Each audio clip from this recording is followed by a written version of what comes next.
Ravanna was once a proud land, home to honorable warriors, brilliant scholars, and just rulers. But decades of war have left the kingdom depleted and vulnerable, ripe for the picking for those ambitious enough to seize it. This was before the death of the king. In his absence, greedy men have become emboldened. This only worsened when Prince Edmund, their only heir, refused to take the throne at a time of war. His sister Lelena would rule in his stead until such a time when the war was won or a peace could be brokered.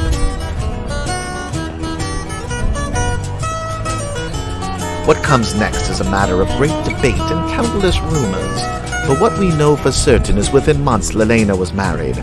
A man named Erlich, who was of minor nobility and far from a suitable match for the standing queen, was quickly crowned, and Edmund's throne was usurped.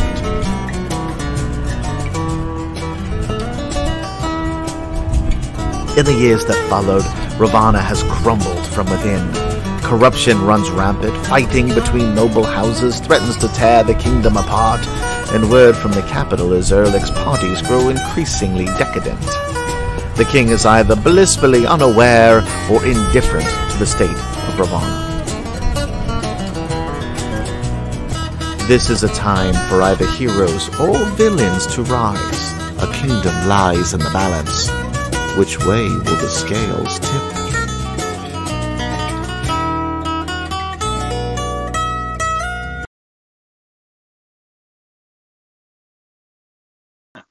Hey, though, so bear with us. You're the most beautiful. Well, I guess that's all we need. Amazing hand gestures. All right, they can hear us, all right? So, welcome to episode 2 of Ravanna. Very excited to have you here. I'm excited to be here, ready to play some D&D. Without any further ado, we'll just jump into what happened last week. Our band of intrepid, not heroes, intrepid regular people were just, trying to travel, as people will do. And they stayed. Commuters. Yeah, our band of intrepid commuters ended up staying at a very nice inn called the Talamir Inn, where River happened to know the owners, lovely couple by the name of Canute and Bragella, and they're having a little bit of trouble with some ruffians, causing them some problems, and they appealed to River's better nature, and he has, by the looks of things, enlisted the help of his companions, and they're going to see if they can help out these poor owners. And there were shenanigans. We got to watch those. I'm not going to recap the awesome horse Goliath and the Goliath and the gnome antics. But yeah. You should have probably mentioned that the antagonists here are guardsmen. That's true. That's a good point. That's a pretty relevant. Yeah, there's the bandits, of course, who are causing trouble, but the real root of the problem is that the bandits are working with the local guard, which makes things exponentially more complicated.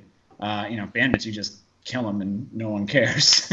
But guards, everyone cares. We got dirty cops, man. It's an inside job. Yeah. Was it Michael Chiklis? Is that it? The Shield guy? That was the Shield, yeah, man. Yeah. Love that show. So I made the mistake of, I was like, I heard this show's good. I'm going to try to watch it.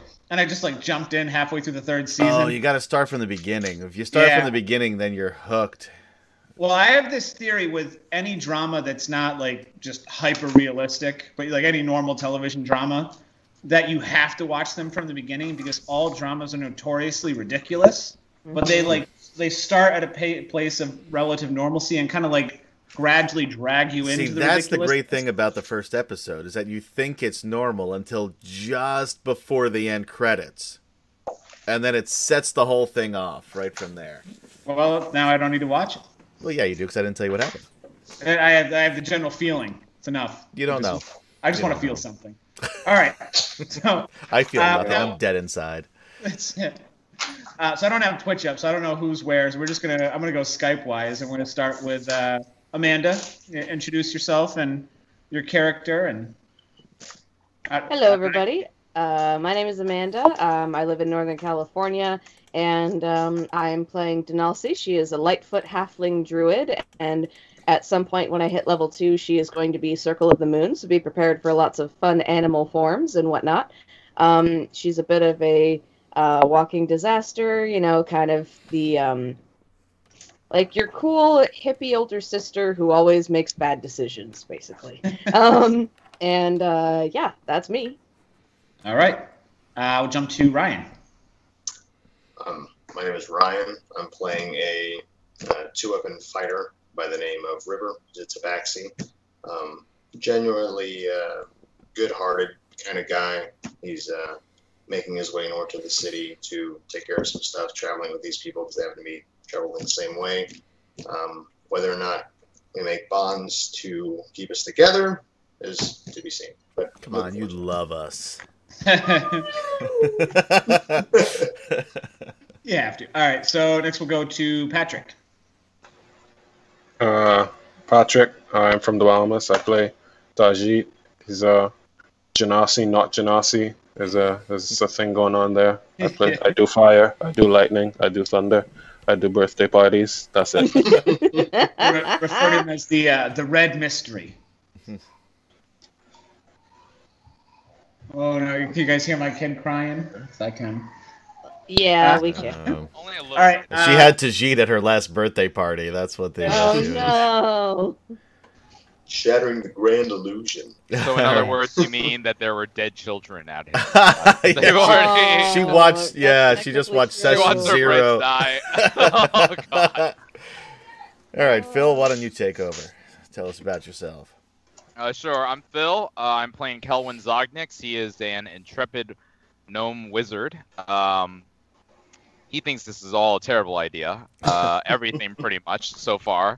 But he's going along with it because, you know, these people seem like good folk. And he's going to try to help them without getting himself hurt. Good luck. And I'm Adam. I'm playing Alistair Grant, the Bard, a human dude, who is also just sort of around for the ride at the moment. There's a lot of interesting characters in this group, and he's like Kelwin, not too keen on fighting the captain of the guard, but enjoys a good story, and this seems like it's starting off to be one. So excellent point. I got caught. I forgot about what ranks are, and it's just the captain of the guard sounds like the thing you say. But he's actually a lieutenant. I realized that as I was listening. I was like, oh wait, captain is like. Yeah. All right, so he's not. He's all like, right, you well know, that's a it's little like better a for us sergeant. then. Yeah. He's Maybe still his got boss a- isn't an asshole, and we can talk to his boss now. That's good. Mm-hmm. Yeah, we'll just ask to speak with his supervisor. Yeah. I want your badge number. My taxes pay your salary. Mm-hmm. But- so I guess that brings it to me. I'm Jairus. I will be your DM for this campaign. And something about me. When I was a kid, I used to walk into stuff all the time.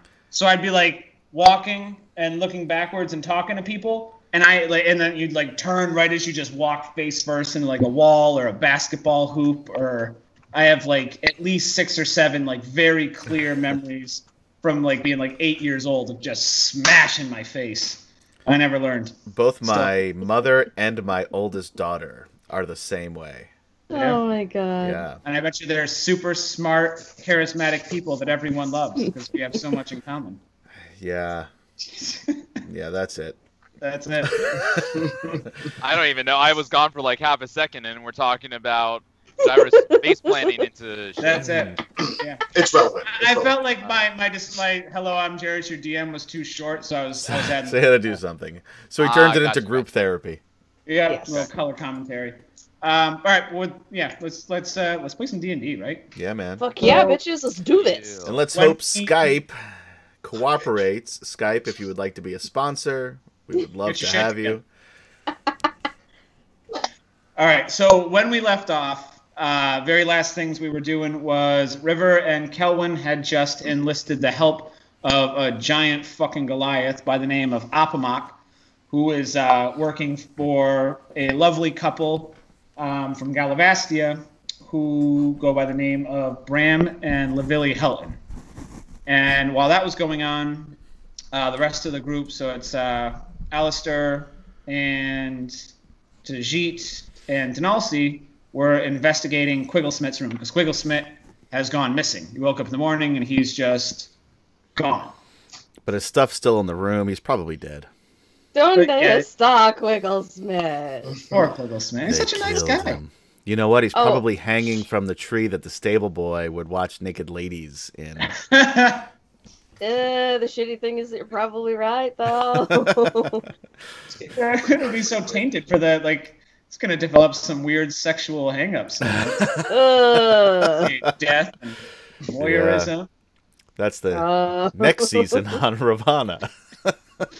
One of you guys is going to have to play. That's going to your backup character is going to be like. Oh God! All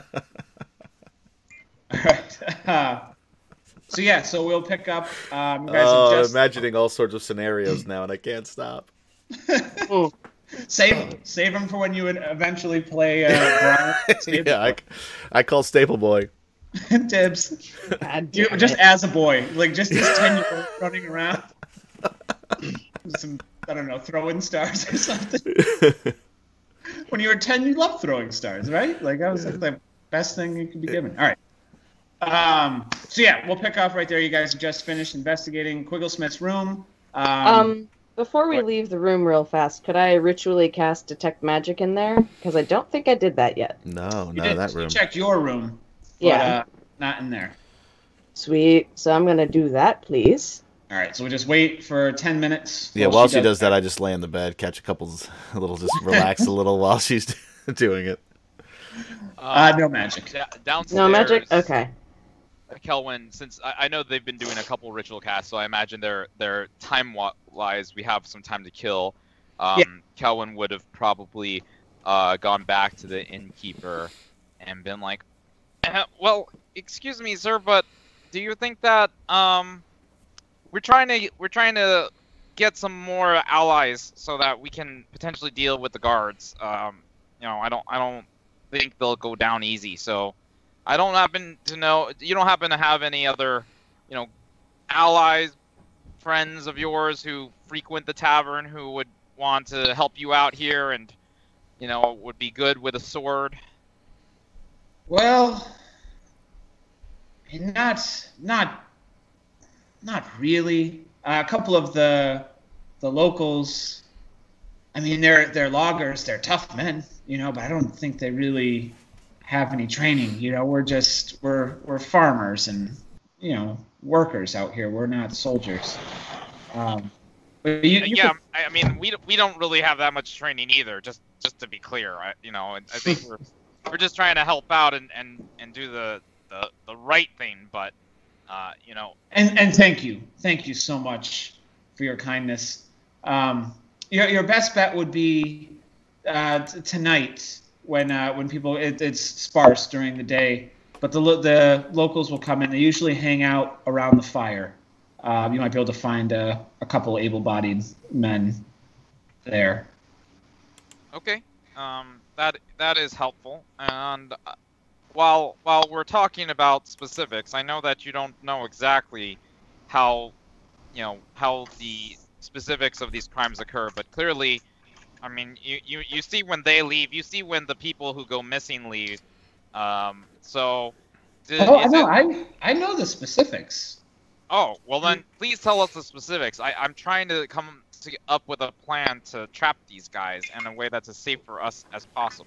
Sure. So it goes down one of two ways. So Clement, the guard, the lieutenant, he is in charge of the patrol of this stretch of road, and he gets the word documents, and they tell you when big caravans are coming through. So he'll kind of, I know he's hitting a couple of those. He lets a lot of them go, but I think if he finds one where the list of what they have it balances where it's worth it versus how well secured they are. But I know there's been a couple of those. But if too long goes between those where you can pick them off on the road, that's where they come after my patrons. And they just take them in the middle of the night and take their things. And if anyone asks, I'm to tell them that they checked out early. That's what happened with was he your brother? Kelvin will kind of look at him askance, like, we're not all related, you know. But I just don't Not all gnomes know each other. God. I mean, I don't even think we look that similar, but okay. I mean, no, he wasn't, but he was being a good companion along the way, and was letting us hitch along with him. So certainly, if we can recover him, do you think that they already killed him? Do you know what they do with their bodies or anything like that? I don't know. I'm pretty sure they killed him. I mean, what else would they do with them? But so since they hit a caravan last night, it might be unlikely for them to hit a random patron for a few days. Then I would. They're so like, is there a way that we could target them potentially to go after a mark? I don't know. I obviously, like, it would be too obvious for you to tell them, like, hey, that guy's got a lot of money, because I think they understand that you are not a willing participant in all of this. So right. I mean, I play my part as best I can. I don't know if they trust me, but I can see what I can find out. Check back with me, or I'll check in with you if I find anything. And your name was Kevin, right? Kelwin Zognix. Nice to meet you again. Nice to meet you too. And he shakes your hand. I'm sorry, it's Kelwin. Of course, it's Kelwin. It's quite all right. Quite all right. Okay. Well, that information is helpful. We will circle up with you once we have determined a set plan. I don't suppose you happen to know who Clement's direct superior is? No, they don't usually. This far out, the guards are kind of left to their own devices. You know, I've never seen anyone other than him and his goons around these parts. So it's pretty unlikely that we would be able to just lodge a complaint and deal with them that way. Oh, God, no. Yeah. If only, right? There's no suggestion box of any kind. No comment cards. Kellen's gonna just, like, shake his head and be like, I hate the boonies. All right. Are we down from the room yet? Yeah. It's actually right about when you'd be coming down. Okay, sorry, Kelwin. Finish up there, and then when you're done, I also want to talk to him. Well, that information is all well and good. I appreciate your time. We'll be in touch. And Kelvin will kind of, like, put his head back inside his sheath of parchments and start scribbling furiously and wander off. Sure. Okay. So as I'm coming down from checking Quigglesmith's room and not really finding anything super helpful, I'm going to go up to Canute and I'm just going to, sit on one of the bar stools so that I can actually see him above the bar. And I'll just be like, hey, look, I know that this is probably kind of a sore subject, but, any information that we can get will definitely help us, like, take care of this problem for you. So why did they kill your son exactly? He's kind of quiet for a minute. And he finally he's like trying to find the words, and he looks up and goes, I am not a brave man. My son was. He saw what was happening here, and I don't know what to do. And I don't think he did either, but he knew he had to do something. He wouldn't let it lie the way the rest of us had. And I think I don't know exactly what happened, but I think that he must have pushed it too far for either Clement or Caspin's liking. Good to know. And again, I'm sorry for your loss. I assure you, I will personally see to it that the person that murdered your son ends up with lungs full of mud. I can do that. I have magic, so yeah, that's the thing. He's like very sad thinking about it, but there's like this little. He kind of like perks up, like this, little like, Yeah, I sit down next to Denalci and I say, "Aye, 'tis truly a tragedy. Luckily for you, you have some top investigators checking out the situation. However, investigating on an empty stomach is not recommended from books that I've read. So I'm assuming that a hearty hero's breakfast is in order here on the house, I assume." Of course. And he's kind of like he's happy that you're going to help him, but you can see he's like kind of doubting your investigative capabilities now because you still fail to grasp the whole like all the meals are comped while you're here. And he's trying to powers of deduction, maybe not the best. Oh wait, are the noble couple still in the bar? Yeah. Yep. Cool. Yeah, actually, Kelwin, when you guys went up to investigate the room, Kelwin and River would have been talking to him. Right, just making sure they didn't leave in that time. Yeah, so I'm gonna go. Wait. I don't actually know that that's his name. Never mind. I wouldn't know that that's the person I'm looking for. No. Yeah, never mind. I'll figure that out once I know who that is. Just jump up. Bram Helton! What the fuck are you wrong last name, motherfucker? All right. They probably withdraw their support for our... yeah. We'll talk to them about that after this whole thing smooths over. Sure. All right, so... anything else? You guys? Well, Kelwin's seeing the others kind of come in. We'll probably go up to the, I guess it would be Alistair and be like, "Well, what did you find out? Did you find out where they're keeping Quigglesmith?" "No, but the assumption is that poor dear Quigglesmith is dead." I mean, I don't really get this. Why are they killing everyone? It seems like that's a way more violent way to deal with this. And, like, why wouldn't they just have their bandits hit the people on the road, strip them of their valuables, and then send them along? Then they can make more money and get hit again. In the spirit of full disclosure, that actually may be what happened. I don't know for a fact that Quigglesmith is dead. What? So, okay, so... What have you guys been doing? Truth be told... have you found out anything? I did... Okay, listen. I talked to a horse because it turns out that he knew more than the stable boy. And Steve told me that the goblin person that we saw last night, like, he's the one that takes the carts. And then we went up to Quigglesmith's room, and it didn't look like there was a whole lot of forced entry going on. So they probably took him in his sleep. Probably had the key since they're making the innkeeper help them and everything. So that seems to be the way they're going about it. But I agree with you. Like, it seems like they could have just taken the cart and left Quigglesmith alone, but, like, that's not what they did. So now we need to figure out where he is. Really, all we did was confirm the few facts we already knew. And the correct name of one of the horses. That was an important development. Kelwin will nod about the talking to animals, and he'll be like, smart.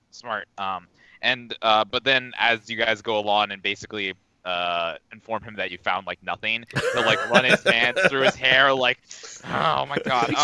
Okay, man. Well, so here's the thing.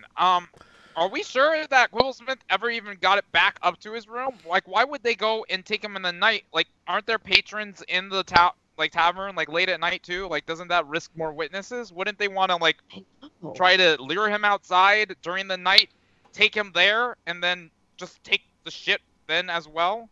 I mean, I didn't say they were smart. That just seems like what they did, though. We also don't really know that that's what happened. It seems like Kelwin here should be the lead investigator of this crew. Wait, didn't we see Quigglesmith go upstairs last night? So we did see him go up to his room, right? I went to bed before Quigglesmith. Yeah. Way before everybody else, yeah.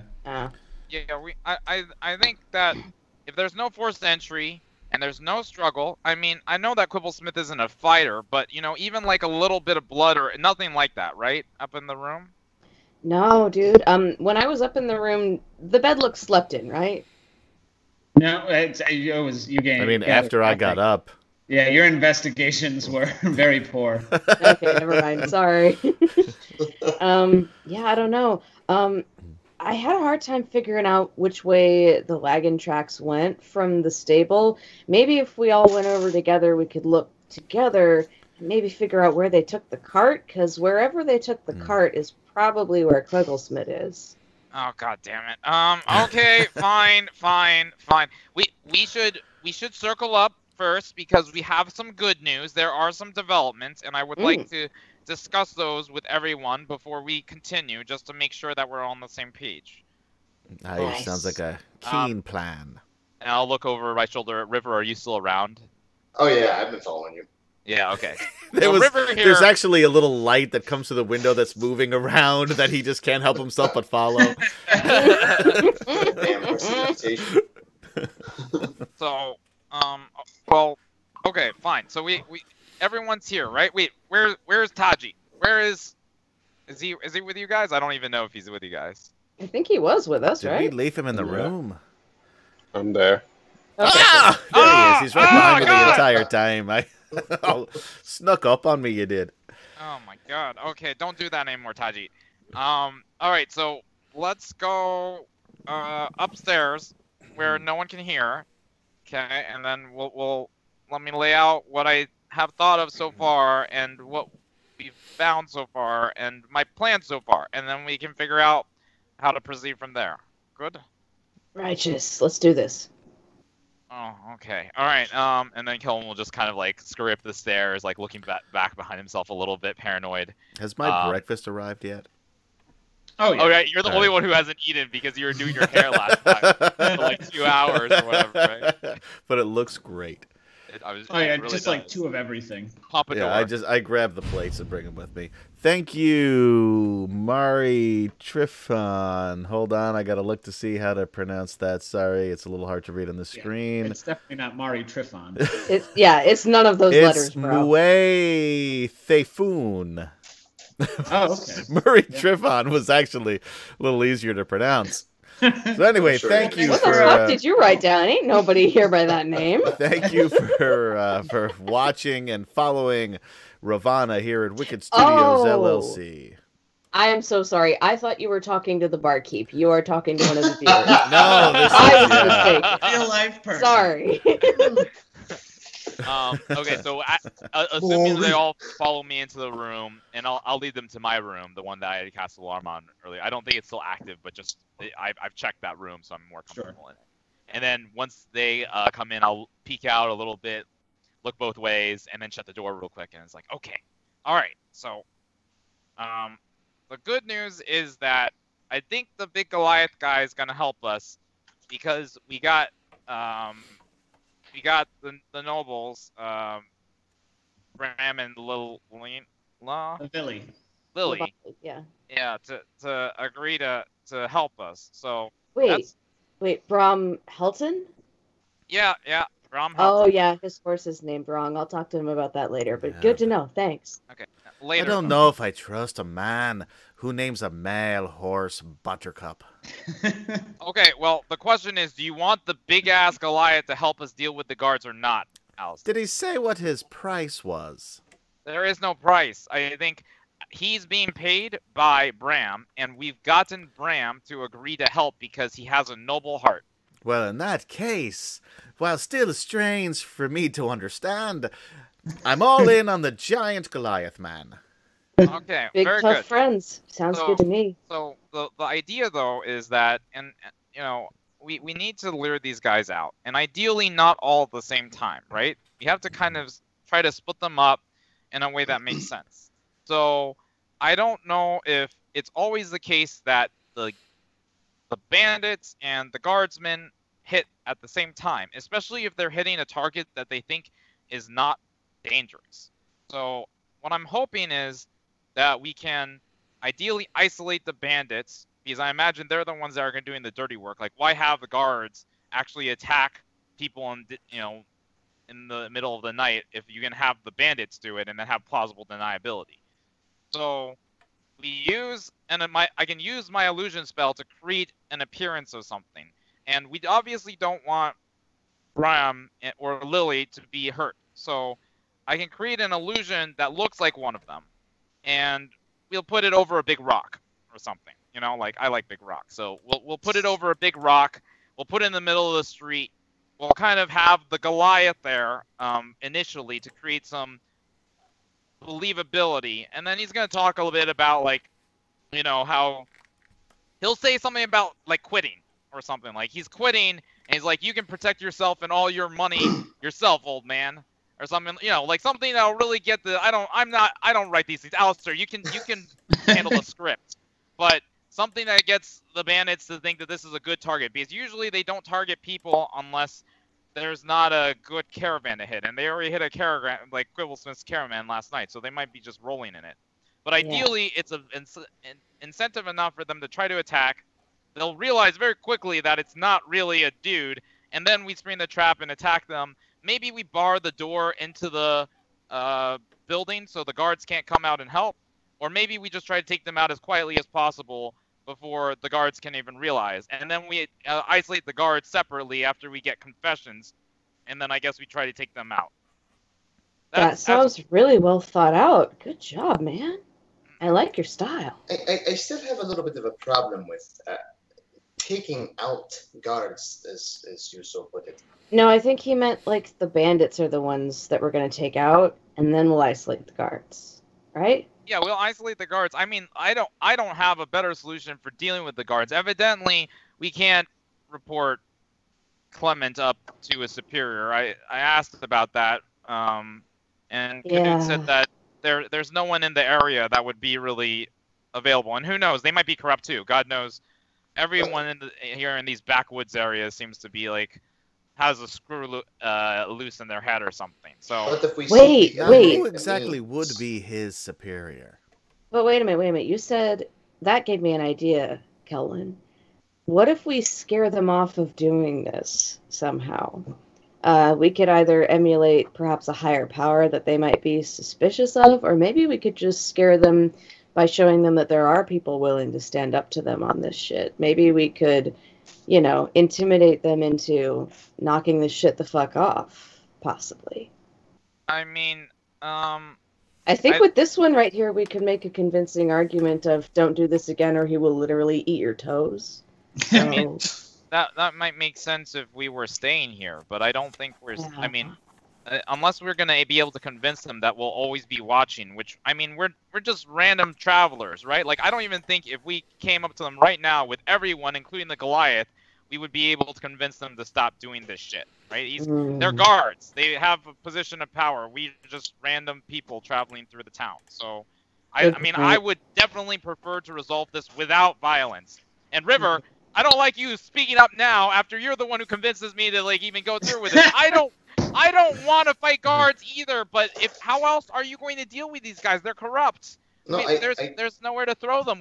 There's no jail cell. There's no one to guard them. We don't have another plan, do we? Like, I understand. Look, you with your quick tongue, you are very wise to approach these people and ask them for the help. And I totally agree that we should deal with the means in which they are destroying this town. If we cut off the means and then maybe use this large Goliath friend to intimidate Clement, or if he's dead, intimidate Caspin directly, maybe we can at least buy a little bit of time. What if we make it look like the guards and the bandits fought and killed each other, and then they're all dead and no one knows it was us? There's a knock on the door. Very quick escape. Oh, God damn it. Kelwin will put his head up to the door and see if he hears anything outside. Cuckoo! The fuck? Canute! Oh. Okay, alright, okay, guys, shush real quick. And then he'll open the door real quick and peek out with his eye. It's Canute. Okay, I'll open the door and usher him real quick. And it's like, come in. Okay. Did you get that? Was my secret. You got my secret knock? Yeah. I've never done anything like this before. The guards are here. They don't usually come during the day. The only time maybe once or twice before, they ended up meeting the bandits or something, but I don't know why they're here. It's not normal. Well, that's bad news, guys. I mean, did anyone say anything in front of random people? Did we somehow tip them off? Because if they're here for us, like, I'm gonna run. That's fair. I would love to just picture him just trying to run away. Yeah. Tiny little legs. With a giant stone where he was standing. It is his getaway plan A. Canute, how many of them are there? 3. And is Clement with them? Mm-hmm. Okay. Are they like are they just at a table chilling? Are they asking around about stuff? Like, what's the sitch, bro? They're just they ordered breakfast. Well, Okay. maybe they just want food. Like, you're free. You No. give free food, right? No, I mean yes, but no. No. They don't. Okay. They, So it's not I mean- the awesome food. What did you tell them? I mean, like, you just left them down there. You don't want to be gone too long or they'll get suspicious. But like, oh, right. You're right. I better go. But, okay, well, maybe you can find out a little bit. Just ask around. Don't do whatever you were just doing. Don't just act normal, okay? We only have the element of surprise, so please just try to be as normal, depressed as possible. Right. Yeah, your son died. They have you under their thumb. You're gonna be their bitch forever, okay? Right. Dude. Okay. Harsh I can do. Yeah, I think it's like really serious, and you have faith. Like he seems together now. Your bedside manner leaves something to be desired. I don't give about my bedside manner. I'm just trying to get this the fuck out of here. I walk to the small chest that I've had with me. It's in the corner of the room, and pull out some things. I've got some clothes and a hat, very fancy, and pull out just some. I've got some. Upon closer inspection, you would see that they're sort of fake jewelry, but they look good from a distance. And just start putting on this outfit. Okay. It's cosplay time, bitches. Is that You real? look fantastic from a distance. Is that real, Master Alistair? That looks pretty expensive. Well, a gentleman never says where he gets his jewelry from. That would just be poor form. So, these gentlemen, you say, are all about stealing from rich people, yeah? Yeah. What do you think they'd do if they saw a duke here? I mean, I don't know. I don't. A duke might be a little bit outside their. Like, if a duke went missing, people would start investigating, right? Maybe you're just like a really rich merchant or something. Yeah, a really rich merchant would. Are you out volunteering to be the decoy, Master Alistair? I hand him some paperwork that says I'm Duke Emerald DuPont. Oh, I think I know where that's from gameplay-wise. That's cool. I like that. Well, I mean, if we want to go the non-violent route, maybe this would get us there. I don't know. Maybe you could pretend to be a duke. They could try to accost you. You could, maybe the bandits, not knowing that you're a duke, would attack you, and then we have the kind of right to kill them since we're defending a duke. And then when the guards come out, but then no, like then there's the guards are here, but the bandits aren't here, so that might not work right away. Well, no, we're not doing any of this right now. We gotta figure out first. We gotta find Quibblesmith and rescue him because I feel like he's still alive. I mean, yeah, I hope so. Maybe they tie them up and throw them out somewhere, or I don't even know why they take them. Like they could have just taken his cart. Maybe they sell them as slaves. That's so fucked up. We gotta find him first. Yeah. Shit. Fuck. That's even worse. Why else would they take the people, right? It doesn't make any sense. You're right. You would that's just fucked rob up. them. Oh my god, that's so fucked up. And you like, I'm just gonna go in a corner and start like thinking really hard and just like having a mini panic attack right now. All right. I say, River, you're the closest here that looks like a guard. Said, follow me downstairs. Let's sit at a table. Order some food. Close to where the guards are. Let's see if we can overhear their conversation. Won't they recognize River, though? Like, he's the only cheetah dude that I've ever met, I'm saying as I'm hyperventilating in the corner. True, they probably will recognize him, but they don't know why he's here. Yeah. Okay. All right. Be safe. Why Don't get sold into slavery. It fucking sucks. I'm gonna go back to my panic attack. Why are you dressed like a duke though? How are you using that aspect? Well, I haven't quite figured that part out yet. Oh, The plans well, usually come as you go about them, don't they? I guess. I mean, now if they see you in the Duke outfit now though, they'll always know that you had that Duke outfit out. So if they recognize you in your other outfit, then that might compromise things, or they might start asking questions.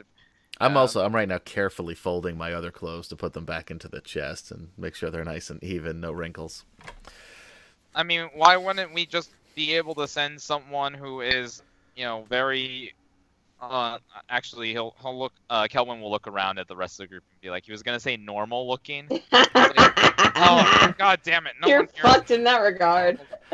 I'm the closest you have in that regard. Yeah, you're the closest, but if you go out looking like a duke, you're not normal looking anymore. Isn't the point of eavesdropping not to draw attention to yourself? But no, like, he wants to, though. He wants them to notice how rich he is. I'm like That's trying the to whole point, distract myself. right? They're kidnapping rich folks. So Yeah, maybe they start their plan over breakfast. Right next to you, they're gonna start talking about how they're gonna kidnap you.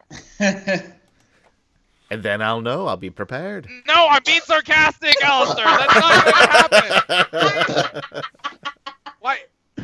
Why don't you just go down in your normal clothes, go pretend you have a hangover? I'm sure you can do that, and then just listen to them. And you can even mention, like, I don't know, you can talk to River about, like, a rich person coming into town or something if we want to set the stage. But I thought it was better to have the target be someone who's not actually there, because then they don't get beat on by 3 guys. Like, why do you want to, like?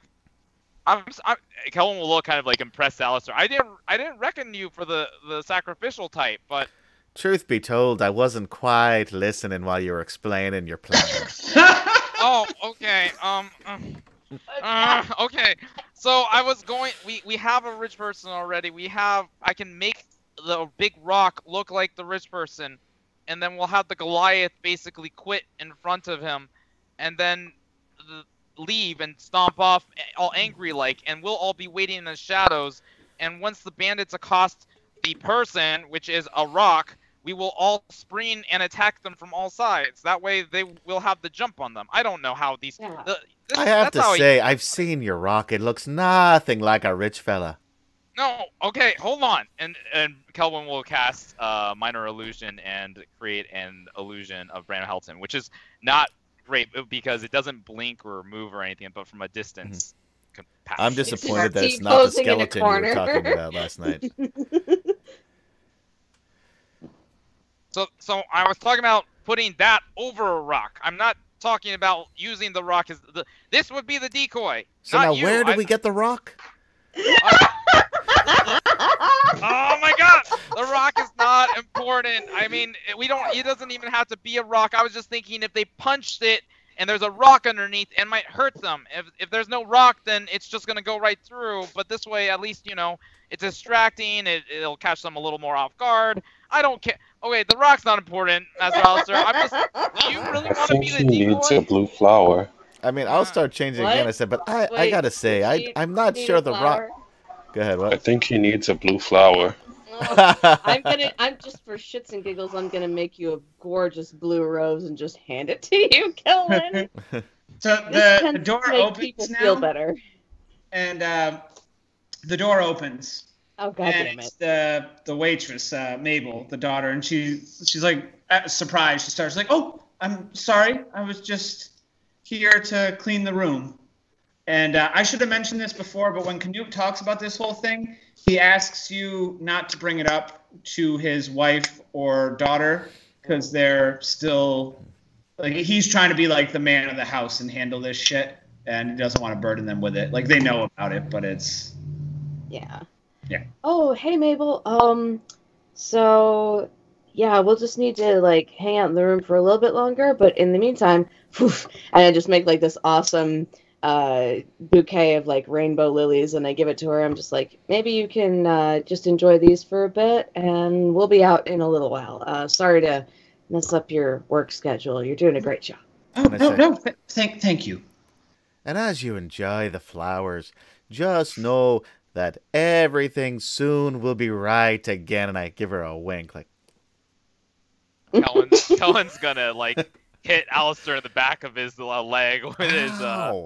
Like, no, Alistair. She gives you like a flirtatious kind of smile, the way a waitress will. She knows you might be giving her a tip later. Oh yeah. Oh, God. God damn it. Oh, God. And then I'll usher Mabel out, and I'll close it. And he's like, okay. Master Alistair, now that you know the plan that we were talking about, what do you think? Do you still want to be the decoy? Because I mean, a new decoy doesn't hurt the plan. The only problem is that means that you'll have to be by yourself with the bandits for a little bit. I mean, I think I'm a little bit more realistic than a rock dressed up as a noble. It's not a rock dressed up as a noble. Look at that. I mean, do you even have any paints? You literally just said that it was because you wanted them to punch the noble, but there's actually a rock in there. I'm sorry. So magically dressed up as a noble. Yeah, it's magically dressed up as a noble, I guess, in the sense that it is over it. But essentially, it just looks like a standing person, and there's a rock inside of it, which I'm pretty sure you understand, but maybe Alistair doesn't. Maybe Alistair does. I don't. Fucking with yeah, him. Maybe he is too. Kellen would not pick up on that at all. No. And considering the stakes here with the fucking guards, he's gonna make doubly sure that everyone is on the same page before we do anything. I just don't know that it's a good idea to attack the guards. I think if we find another way to do this, it'll probably be better. Because I don't know about you, but fighting guards really isn't in my repertoire. It's not in my repertoire either, but I mean, we've already ascertained that we can't just put them away. So the only other way to deal with the guards would be to give them a change of heart, right? Or if I go in there as their stooge, you follow me as they take me away. We find out what's going on. You rescue me heroically, I would add, because it is going in the book. And then we can rescue the others. If there's any left, if they're dead, well, we know they're dead, and we move on from this. Yeah, but then they just keep doing what they've been doing. They can just take people back prisoner again. I mean, which is why we probably have to either get rid of them, well, what we need is some evidence that they're doing so this. bad that they never do it again. Everything, or scare them into not doing it again, which. Yeah. We could just make them red, all outside and inside. I mean, that's a much simpler plan. I think it'll be easier to follow, frankly. Yeah, that's not bad, actually. Less moving parts. And, I don't think I know anything about this. Do you guys know, like, I know none of you are really, like, locals of the area, but River, you've been here before.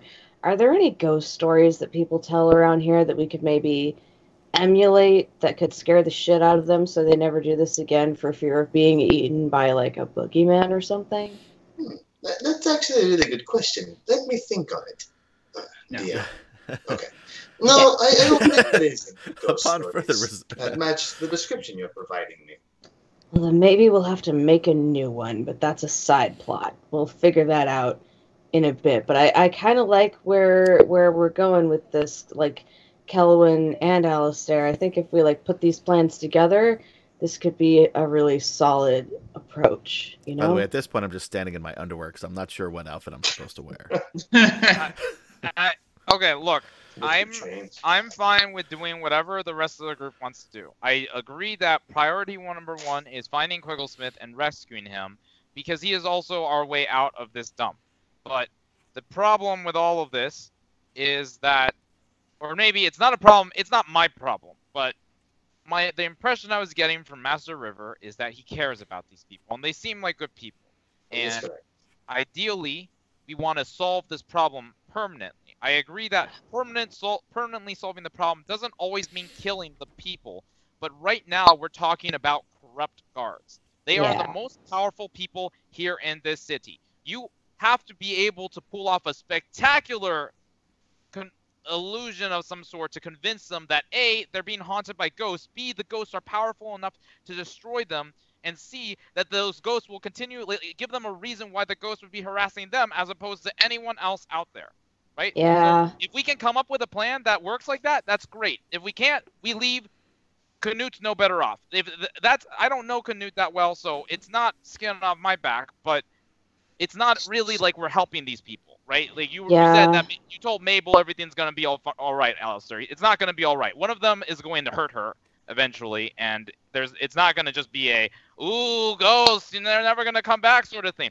I've seen fucking terrible shit, okay, and I am a huge coward, but I would still not be dissuaded from ever doing something again just because of one random occurrence, especially if it never happens again. And like all I have to do is try to murder one person again or steal from one person again. Oh, no ghosts? Oh, okay, I can do everything I was doing again.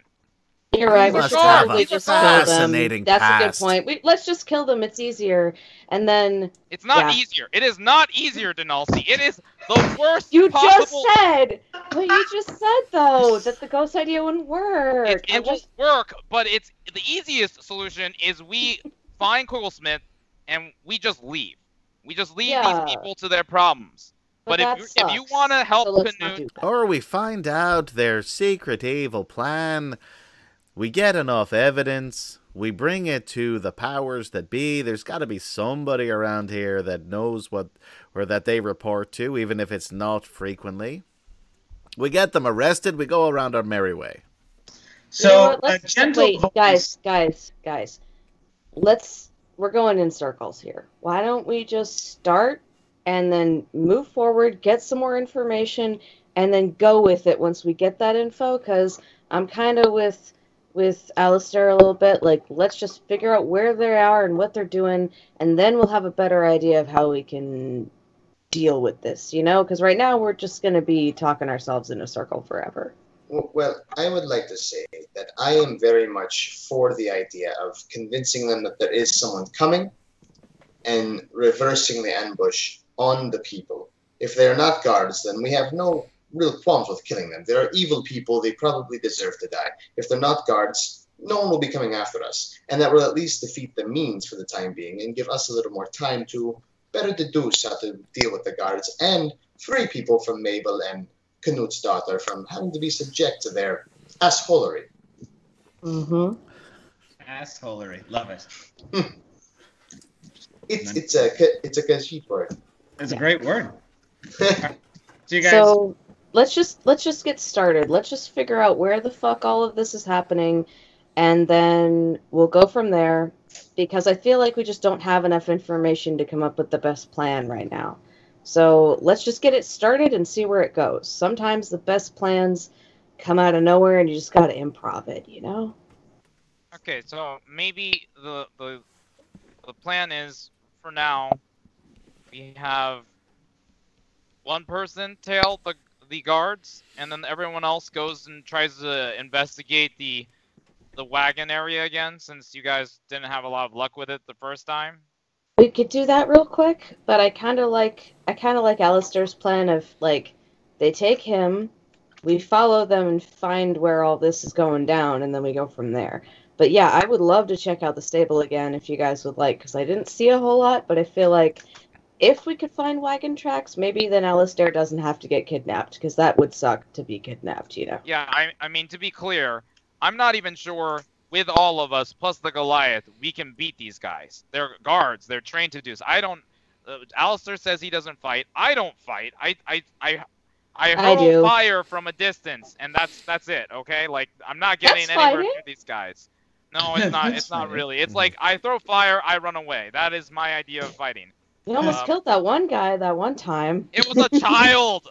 It was a child. It wasn't. It's not like fighting full-grown guards. So if we let them take Alistair will literally be at their mercy. They may even threaten his life if they realize that he's with us to make us back off. So Yeah, let's find the wagon tracks. That's if we fine, can. but I would much rather do wagon tracks. Yeah. And honestly, Alistair will probably die if we let them take him. Yeah, let's start putting check on my the regular stable clothes. first. That's a good idea. My regular clothes. All right, so heading downstairs. Who's going to tail the guards? Who's going to check out the wagon tracks?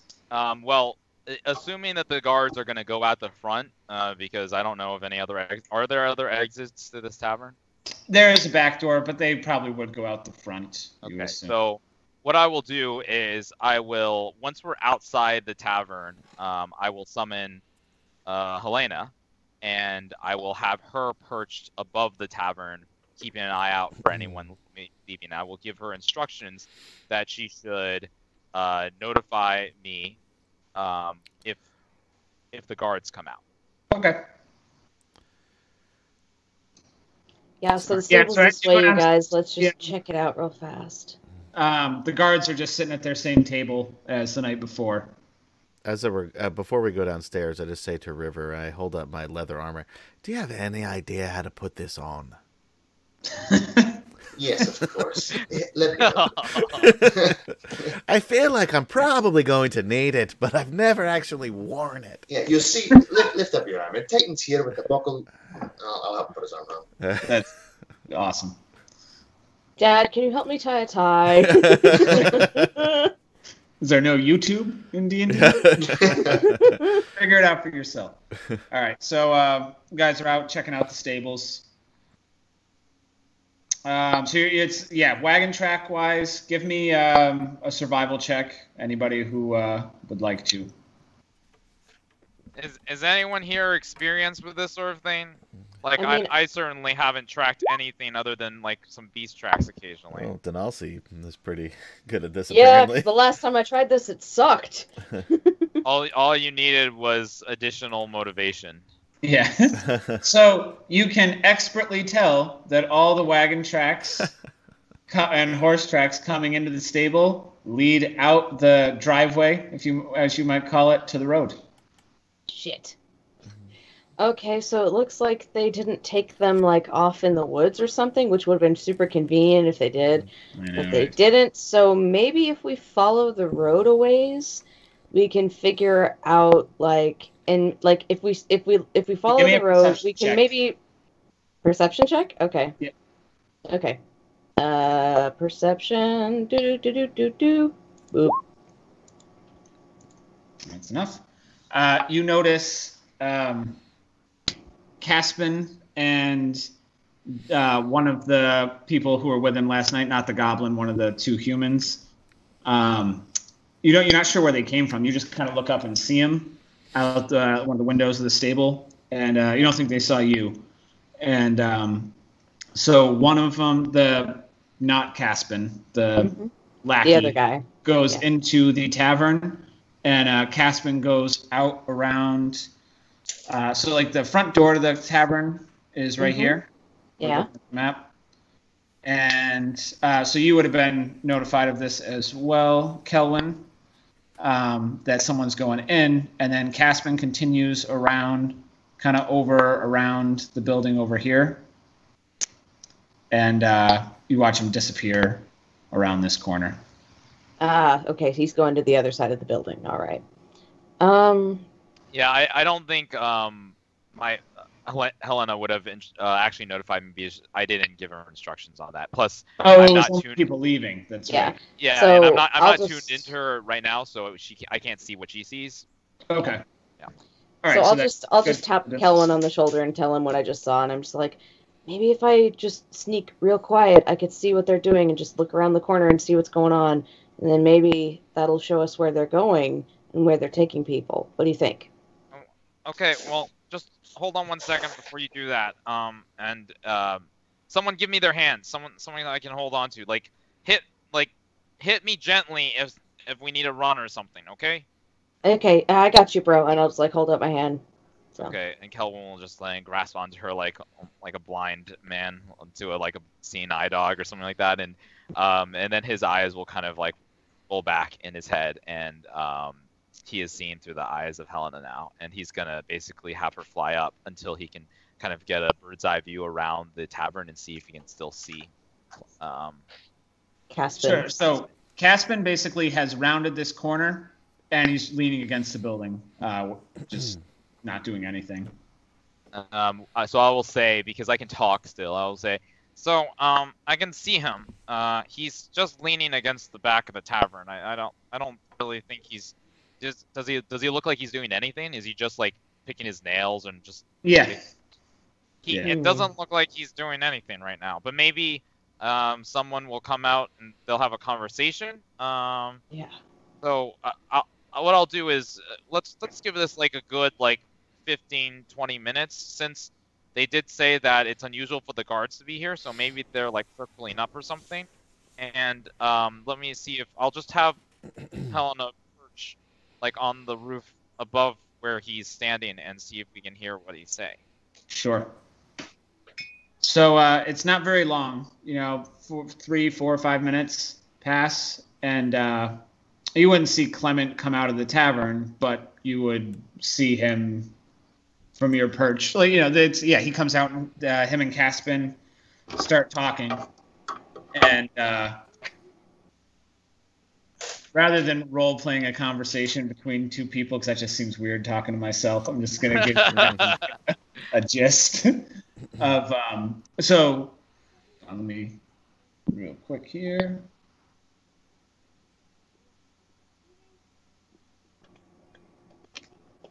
All right, so Clement comes out, and he's he's like you've yet to really hear him speak, but he's very stern, like military, kind of what you would expect, of a lieutenant of the guard. He just happens to be an asshole. But he's like, so your side's all set for tonight. And he goes, yeah, Caspin, like comparably is much more relaxed. It's like, of course we're all set. And we're always all set, aren't we? He goes, and your men are going to be enough? He's like, my men are more than enough, but I hired some fodder anyway just to be safe, High profile like it is, you never know what to expect. Are you all set on your side? He goes, don't you worry about my side. Sorry. Thought he was all right. making sure that nobody was listening. Yeah, that's what I thought he was doing. I'm really into it. And you didn't want to roleplay two guys at the same time. I know, right? Well, actually, when I was freshman in high school, I had to do some audition for like this charter thing, and it was like all these actors, and they're all doing monologues and stuff. And I was in a play, Robin Hood, at the time, and there's a scene where Robin Hood fights Friar Tuck. So I did a duologue and fought myself as Robin Hood and Friar Tuck, and I'm pretty sure it was just absolutely ridiculous. That's awesome. So you should pick me, but I played 2 characters. Everybody else just played 1. I have a split personality in the other game. He does. Although he seems to have disappeared. Yeah, we haven't seen him in a while. Since his mother was killed. Yeah. Oh, spoiler! Sorry. For those of you who are not caught up on Return to the Banded Kingdoms, earmuffs. I'm full of shit. You can't trust anything I say.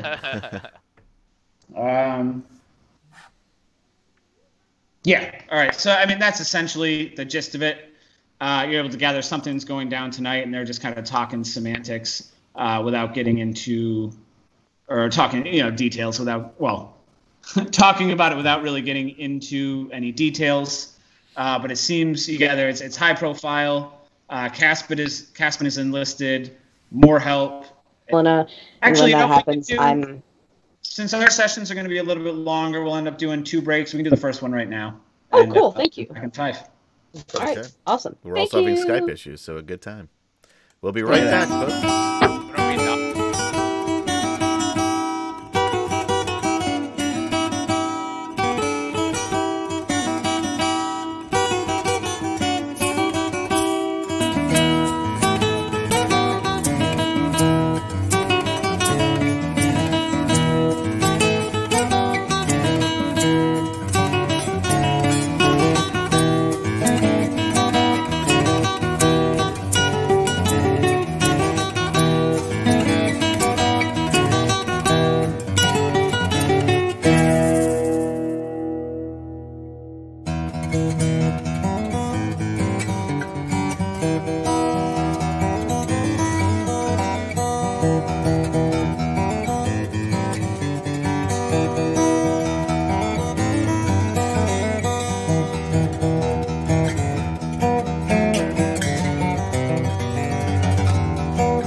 And we are back. Hey, everybody. Hey there. Thanks for bearing with us as we took a short break, and I hope you enjoyed it in your own little ways. Yeah, I mean, that's how we pay the bills, right? Oh, wait, no, there's no commercials. That's how we empty our bladders, right? Our bladders are empty and our hearts are full. Let's do it. All right. So I jump right back into it. You've just overheard, in case there was any he said, she said, like that's straight from the horse's mouth. The guard and the bandits are working together. They've got something going down tonight. Seems on the higher scale. Caspin had to recruit fodder, as he called them, or should have called them. I don't know what I said. Yeah,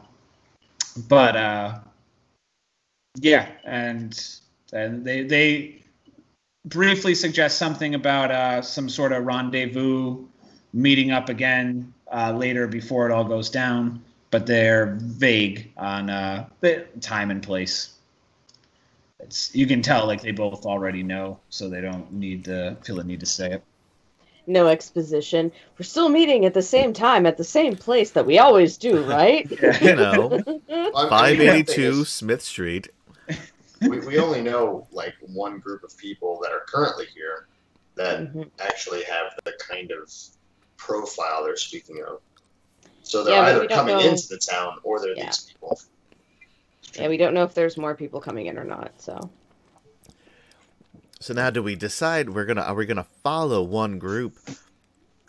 Maybe what's the guy, the bandit guy? Clement was the guard. Caspin? Yeah, maybe Caspin. Probably a little bit easier to follow than a lieutenant of the guard. That was just what I was going to say. So we're assuming that they're gonna go somewhere like we're like some sort of evil hideout sort of thing, so we can get more information. Well, I mean, we'll at least be able to see them in action. So, like, we also need to know what a rendezvous point is. It's probably not here. Yeah, but what about Quillsmith? What about the wagon? Can't we follow that too? I mean, okay, so here's the thing about the wagons. Now that I took a closer look, they all just go up onto the road, so it's not like they're going in one random direction that we can follow.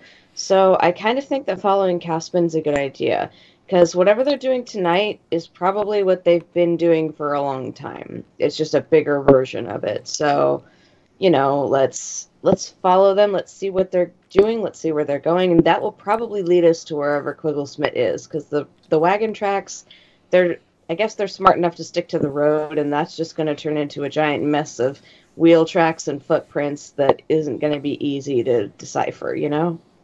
Okay. Well then so maybe, and Kelvin will kind of glance out the window and see if the Caspin's still there. Well, are you still, or so you're not channeling?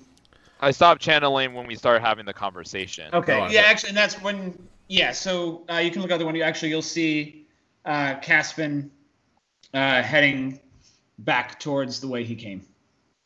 Okay, so I have to stay within a certain number of feet of my owl so that I can see through her eyes. So, that's pretty dope, bro.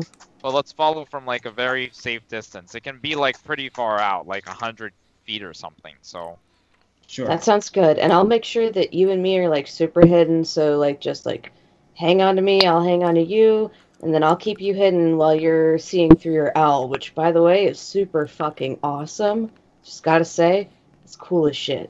Oh, thank you. Yeah, Helena's pretty awesome. She's the best. She's a snowy owl, right? Yes. Okay, Yep. I'm gonna call her Hedwig at some point. I'm gonna apologize for that now. Can't help it. Yep. Okay, so we're just gonna follow. All right. Yeah, so it was one of those things like Clement went in, and then Caspin waited a few minutes, and he walked out, and then he waited by the tree line for a couple minutes, and then his guy came back out, and then the two of them head off into the tree line.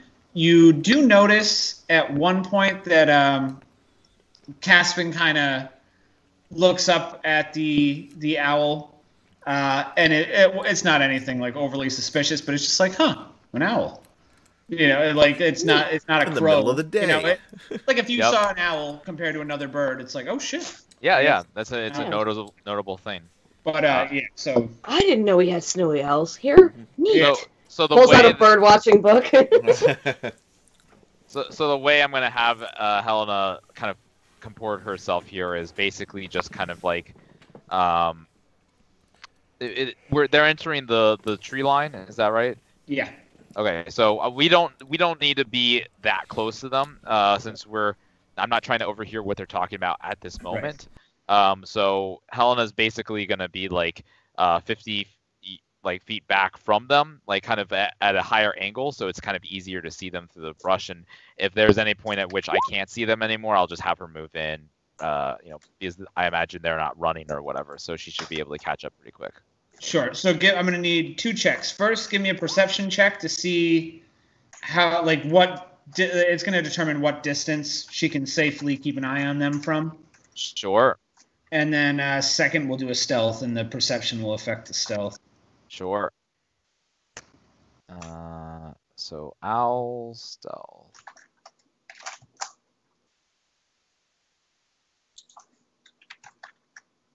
Go. Adam, stand up. I need to see your shirt. Ryan, stand up. I need to see your shirt now. Glorious Gilmore.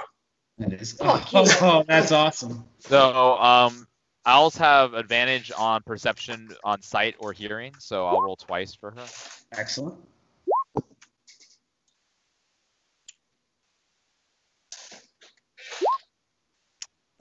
Great still. And then stealth? Yes. 18. Okay, so she ends up having to get relatively close, but it's not a problem. And you're able to track them back, and you come to a camp. Okay. You're probably a mile, you would guess, give or take, into the wood, and it's very like winding and over fallen trees, and it's not like a clear path, and you guys are following relatively behind, right? Yeah, probably like a 50, 75 feet back from where Helena's position is. Sure, just to maintain the distance for her. Yeah.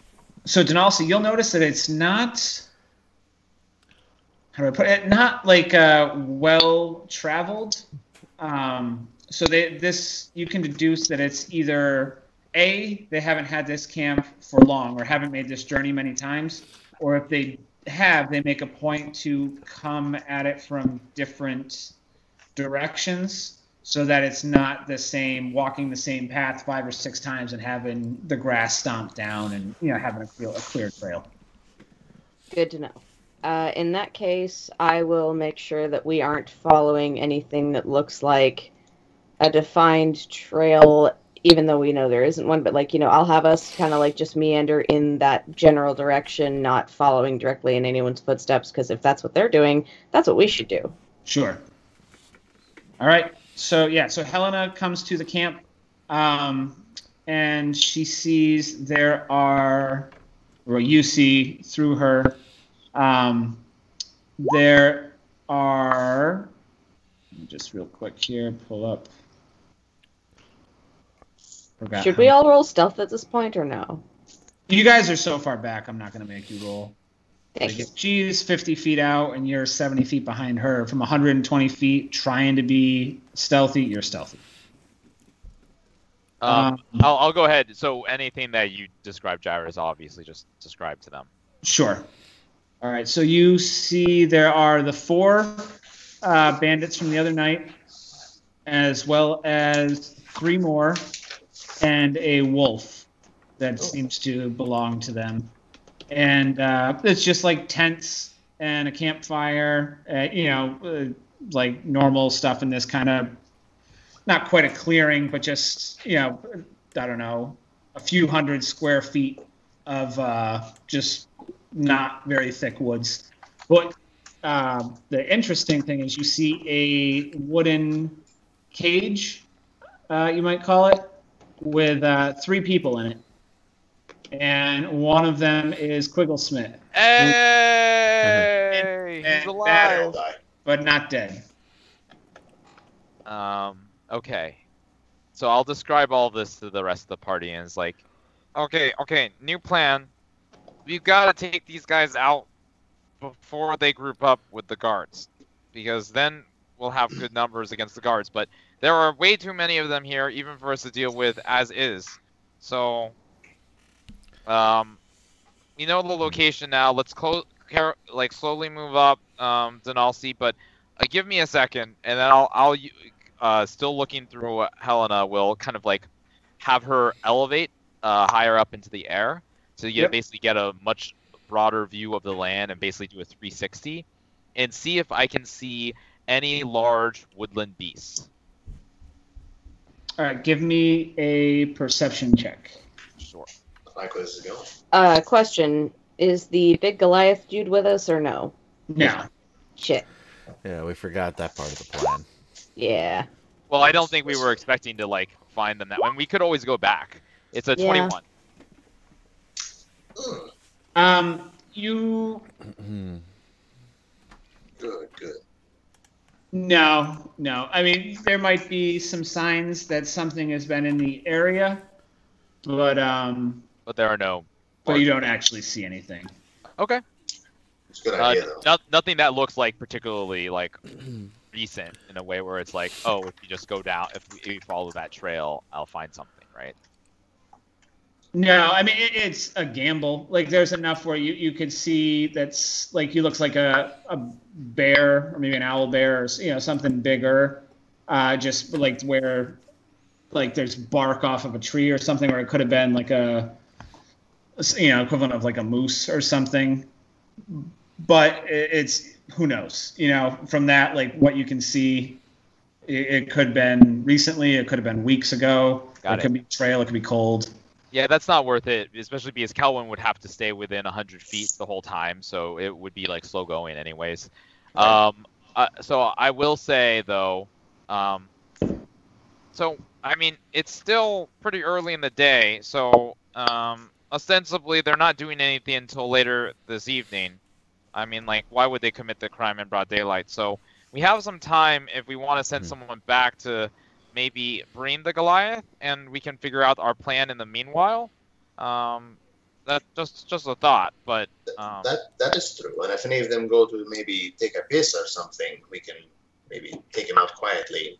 Oh yeah, we should definitely try. I don't know how to do any of those things, but if Master River, you should just knock them out when they're taking a piss, and it'll be perfect. We'll just like take them out one by one every time. They'll send one more guy to look. It'll be perfect. I'm sure that's how it works.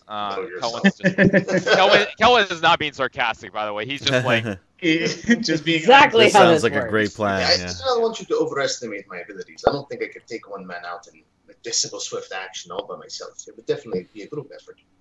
That's At this okay, point, I I'm would just help trying to you with like that. reposition my armor because it's uncomfortable for me. so. Why would anybody wear this? It's easier to just die.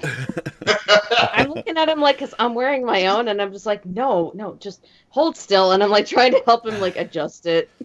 You've got this thing all jammed up under your armpit. That's not. Yeah, it's starting to chafe a little bit under here. It's not. You don't even have boobs. What are you complaining about? You don't know that. right? Yeah. That's true, we don't. Man, boobs are a thing. All right. So it was like I mean, if no one else wants to, I'm happy to go back and try to get the reinforcements. I mean, I should be able to find you guys pretty easily with Helena, as long as you guys stay near here. That's true. And you guys can come up with a plan while I'm gone. I mean, That's what gonna about go creating super a great, distraction and then freeing Quigglesmith and the other prisoners and then leaving? okay, so we're all on the same page. Let's just talk this out now, since we have a little bit of time. Are we helping Canute and them, or are we just gonna get Quigglesmith out and leave? Because I agree that is the other option, and I am totally fine with that. Well, there's also three Maybe- people here who could be witnesses to the, Yeah. there's got to be a higher power than just the guards. But if there's You would know not- enough to know that there is not. Yeah, so I agree that our top priority should be to rescue the people because, like, they could die if we don't, but we should definitely close second in priority. I want to help Canute because this is fucked up and they shouldn't have to deal with this shit, just on principle. It's not cool. So, order number 1, rescue Quigglesmith and the other 2. Order number 2, make these fuckers stop fucking with people. That's my opinion. Does everybody agree to that, or? So one at a time then, yeah? I mean, we'll probably end up doing everything at once because, as we all know, shit's gonna hit the fan. That's how life is. So, let's make sure that we keep Quigglesmith and the other 2 alive, first and foremost. And then, while we're doing that, we will probably, in the process, also be dealing with these motherfuckers, Is there, by the way, the other 2 prisoners in there? Did I recognize them at all? You don't. But one of them. Well, no, you don't recognize it. Okay. What do they? Just for my purposes, are they both humans? Human males? Like just. General? One, it's a human male, and then an elven female. Oh, okay. I'll obviously tell them that. It's like, okay, so I'm gonna go get I'm gonna go get our friend Akamak because he looks like he can fuck shit up, and I don't really think that most of us here are really that qualified in that department. Hey man, don't underestimate short people. You should know. Short people kick ass, right? And I'm just gonna like hold up my fist for you to bump it, as if you know what that is. No, I really don't think we kick ass. I just don't want to get killed in the crossfire. Okay, look, so I'll go back and get Akamak. You guys can kind of maybe scope things out, ideally not drawing attention, and then pick off some people if you can, and then we'll have to deal with whoever's left. Like these, if we're dealing with the bandits, there's no diplomatic solution, right? They're bandits, right? Are we in agreement about that at least? If we're dealing with them, we have to fight them. Yes. Okay. All right. Great. Well, don't die while I'm gone. Don't die. And he'll just kind of like run off in the opposite direction, and Helena will kind of swoop past. You guys will see it flying overhead as he kind of follows the other direction too. Give me a survival check just to make sure you don't get lost on your way back. Sure, but keep in mind that I can always owl up to look at Oh, that's true. Through Helena's eyes. So yeah, roll it. Just it might be set you back a few minutes, but yeah, that's true. You've got that built-in wayfinder. That's really I got that Waze app, yo. The Waze app. All right. Yeah. So you get back without any problem. When you get there, Bram and Lively are not in the tavern, nor is Apamak. Okay, I was afraid of that. I will go over to God damn it, Canute and or whoever is at the front. Well, no, it had to be Canute because he doesn't want us letting his family know. And I'll be like, Canute, I need to find Bram. Do you happen to know where they are? Are they staying here? I know they're passing through. They're traveling, right? Did they stay here last night? Yeah. Yep. Yeah. What do you need? You can see he's kind of torn with like you're helping him, but he also respects the privacy of his patrons, so he doesn't want you like. He's like, what is this about? Oh well, you know that thing we talked about. Oh, it's about that. Yeah, they agreed to help. Really? Yes, they're very gracious individuals, quite noble at heart, and most importantly, the Goliath is big, so. Biggest, yeah. Room 9. Oh, excellent! Thank you very much. And then Kel will just scurry up the stairs, put an ear to the door of room 9 before, just to hear if anything's happening there. Give me a perception check. Sure.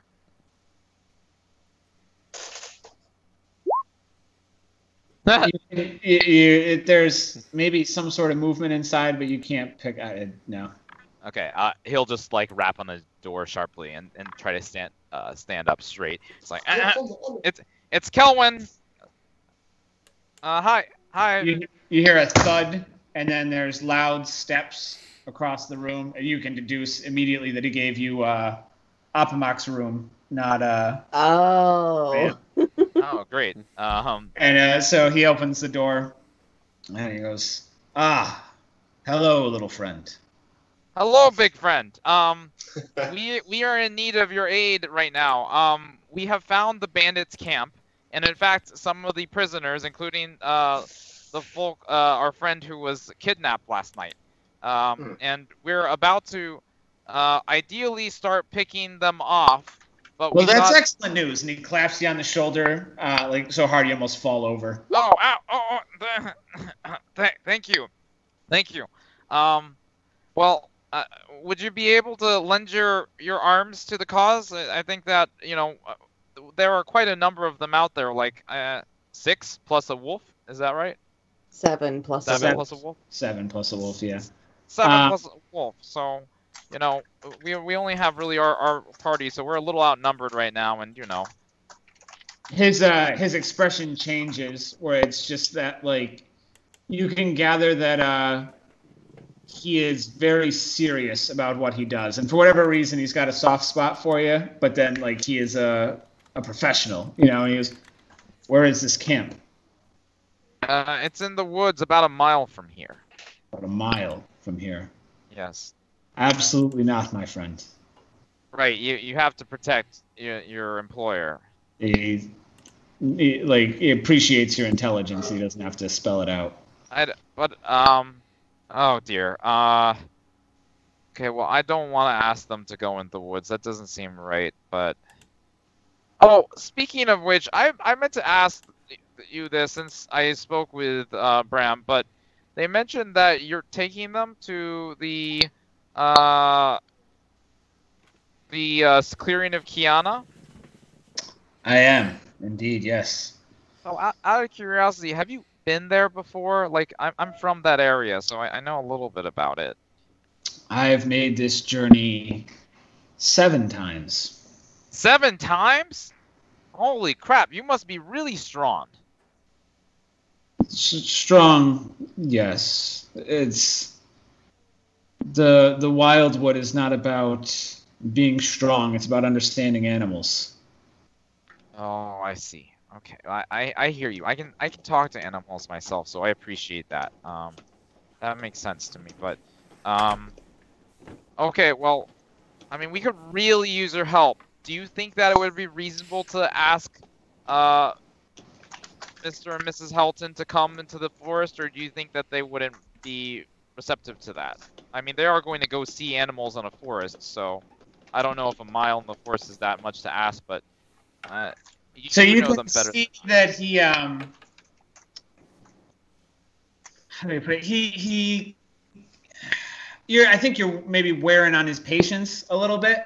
Where he's not short with you per se, but there's like a finality to the way that he says it, and he's like, if you want to help these people in what is going on here, I commend you. But I would appreciate it if you didn't suck my employers into it. They're good people, but suggestible people. And they don't need to be caught up in whatever this mess that these inn owners have got themselves into. Okay, that's fair enough. Kelvin will kind of like, his shoulders will slump a little bit, but he'll just like... Really count on you. And he'll say, we do have a plan to deal with the guards. I'll fill you in later. It won't involve your employers being in danger. So, but I'll talk to you when we get back.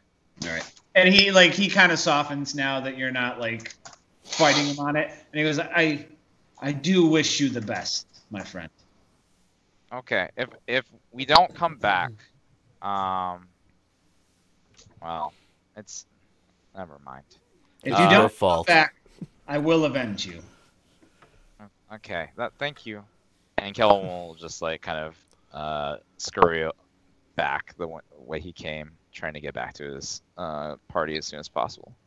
Sure. Hey, while he was doing that though, Yes. I'm keeping a super close eye on that wolf. Does it ever get close enough to be within earshot of me? He's sleeping. Shit. Sorry. Where exactly in the camp is he sleeping? Like in the heart of it or on the outskirts of it? Actually, no. I will do is not all the tokens are on here, but All right. well, you guys aren't really close enough to see. It was described to us, though, right? Yeah, but now Yeah. now Elwin's gone. If you want to try to get a closer look, but so he's towards the back of the camp. Okay. How close would I have to get to the camp for me to sneak within earshot of this wolf? Say within 30 feet. Because I really want to speak with animals and try to get, or like animal friendship and try to get this animal on our side, but that might be a huge ass risk. It's true. Let me look at my spells real fast. Yeah, animal friendship is a. Oh, wait. Okay, animal friendship is 30 feet. So I should. So 30. All right. So you guys see the camp, right? Mhm. So You are to the south of the camp. So there's 30 feet from the camp, and then there's 30 feet from the wolf, unless you want to try to circle around.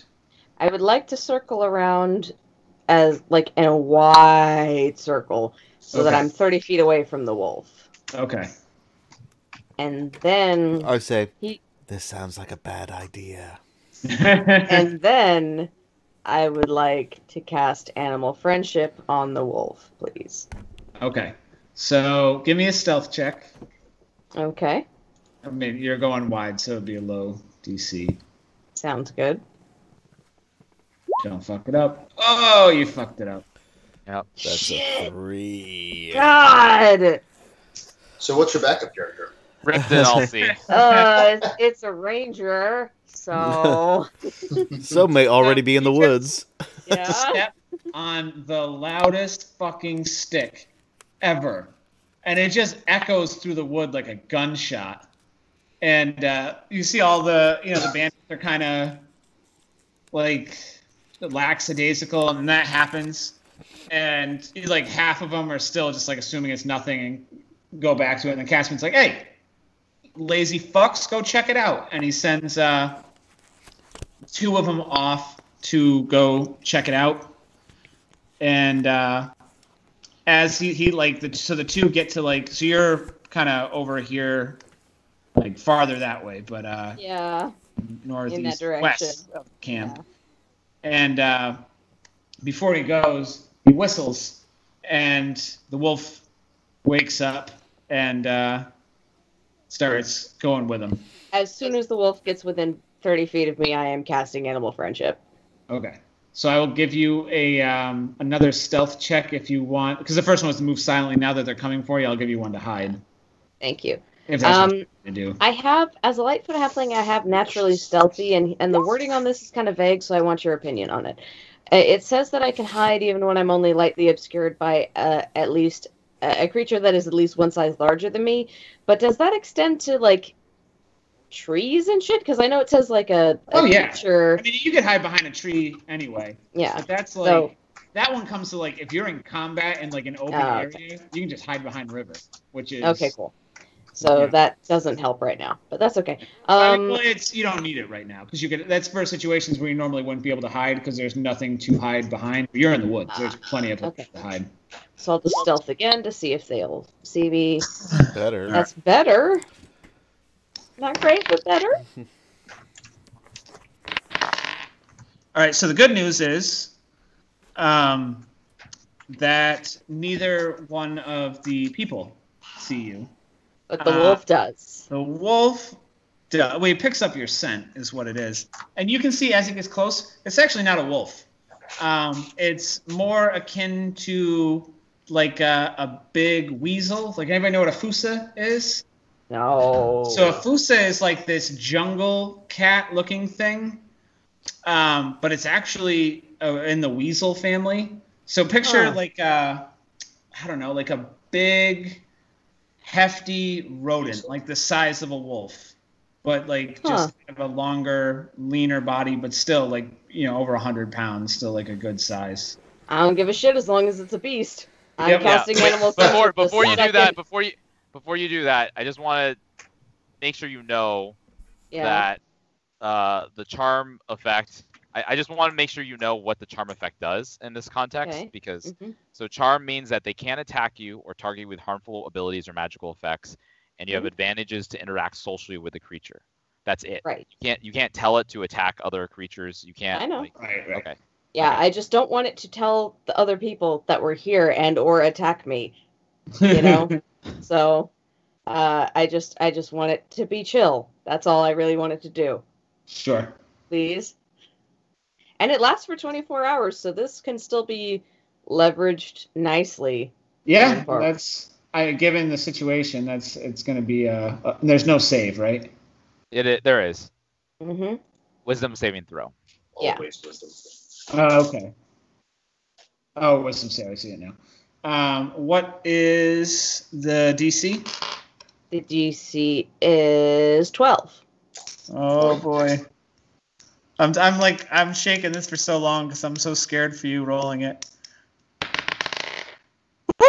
I rolled a 10. Yes. Nice. We're And it has a BFFs now, bitch. So it had a +1 wisdom modifier, and I rolled a 10. So you literally. Oh god. Just almost. Entire life just flashed before my eyes. Okay.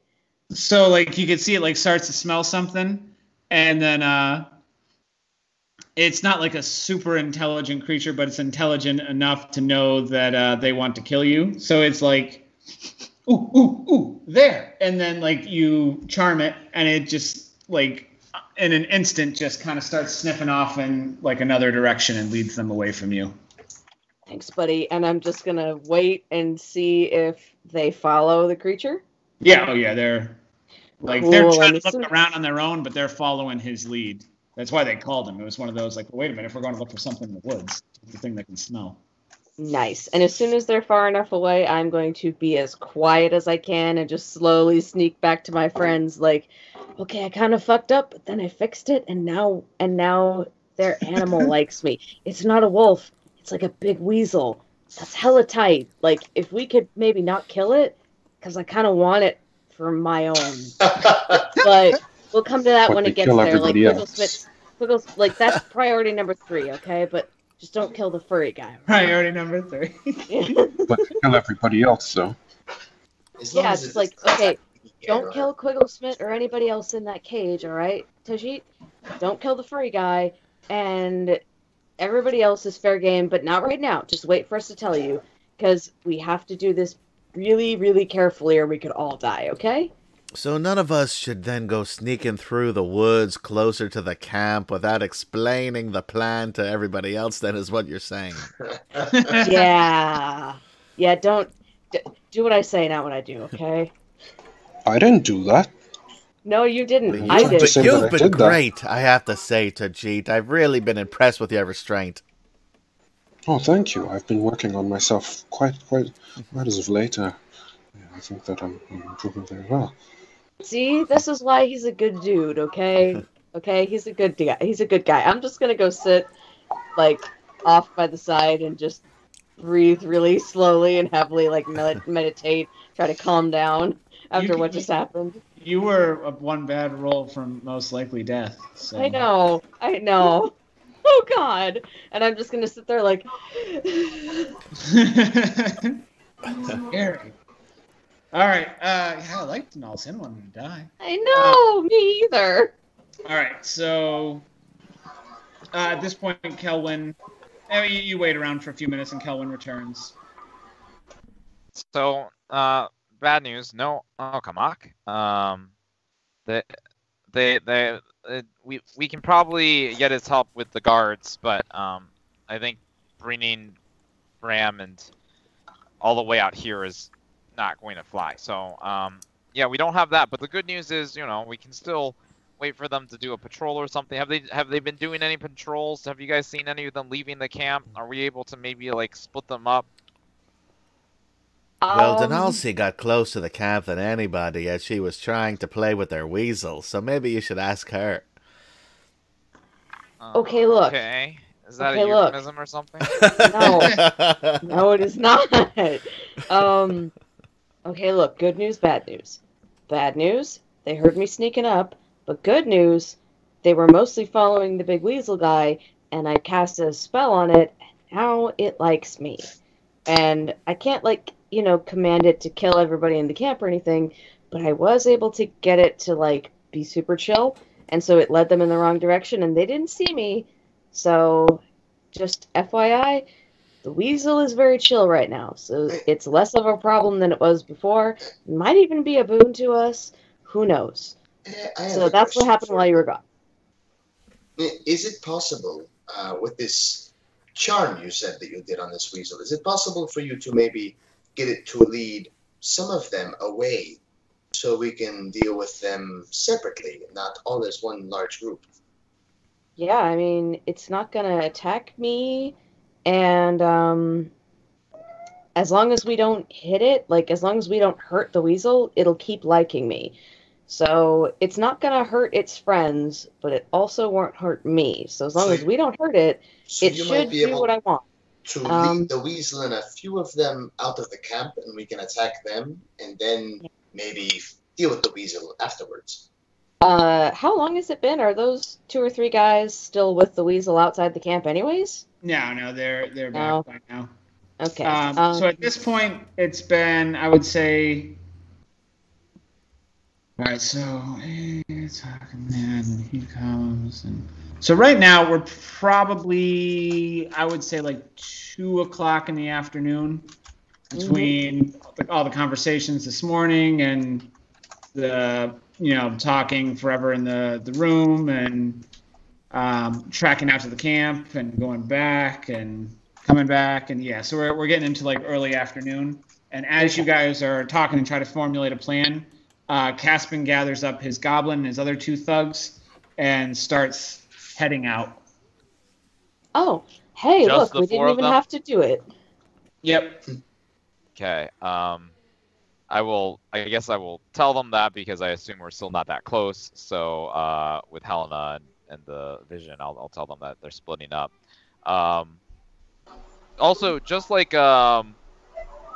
for my purposes, knowing like because I also have charm spells at some point.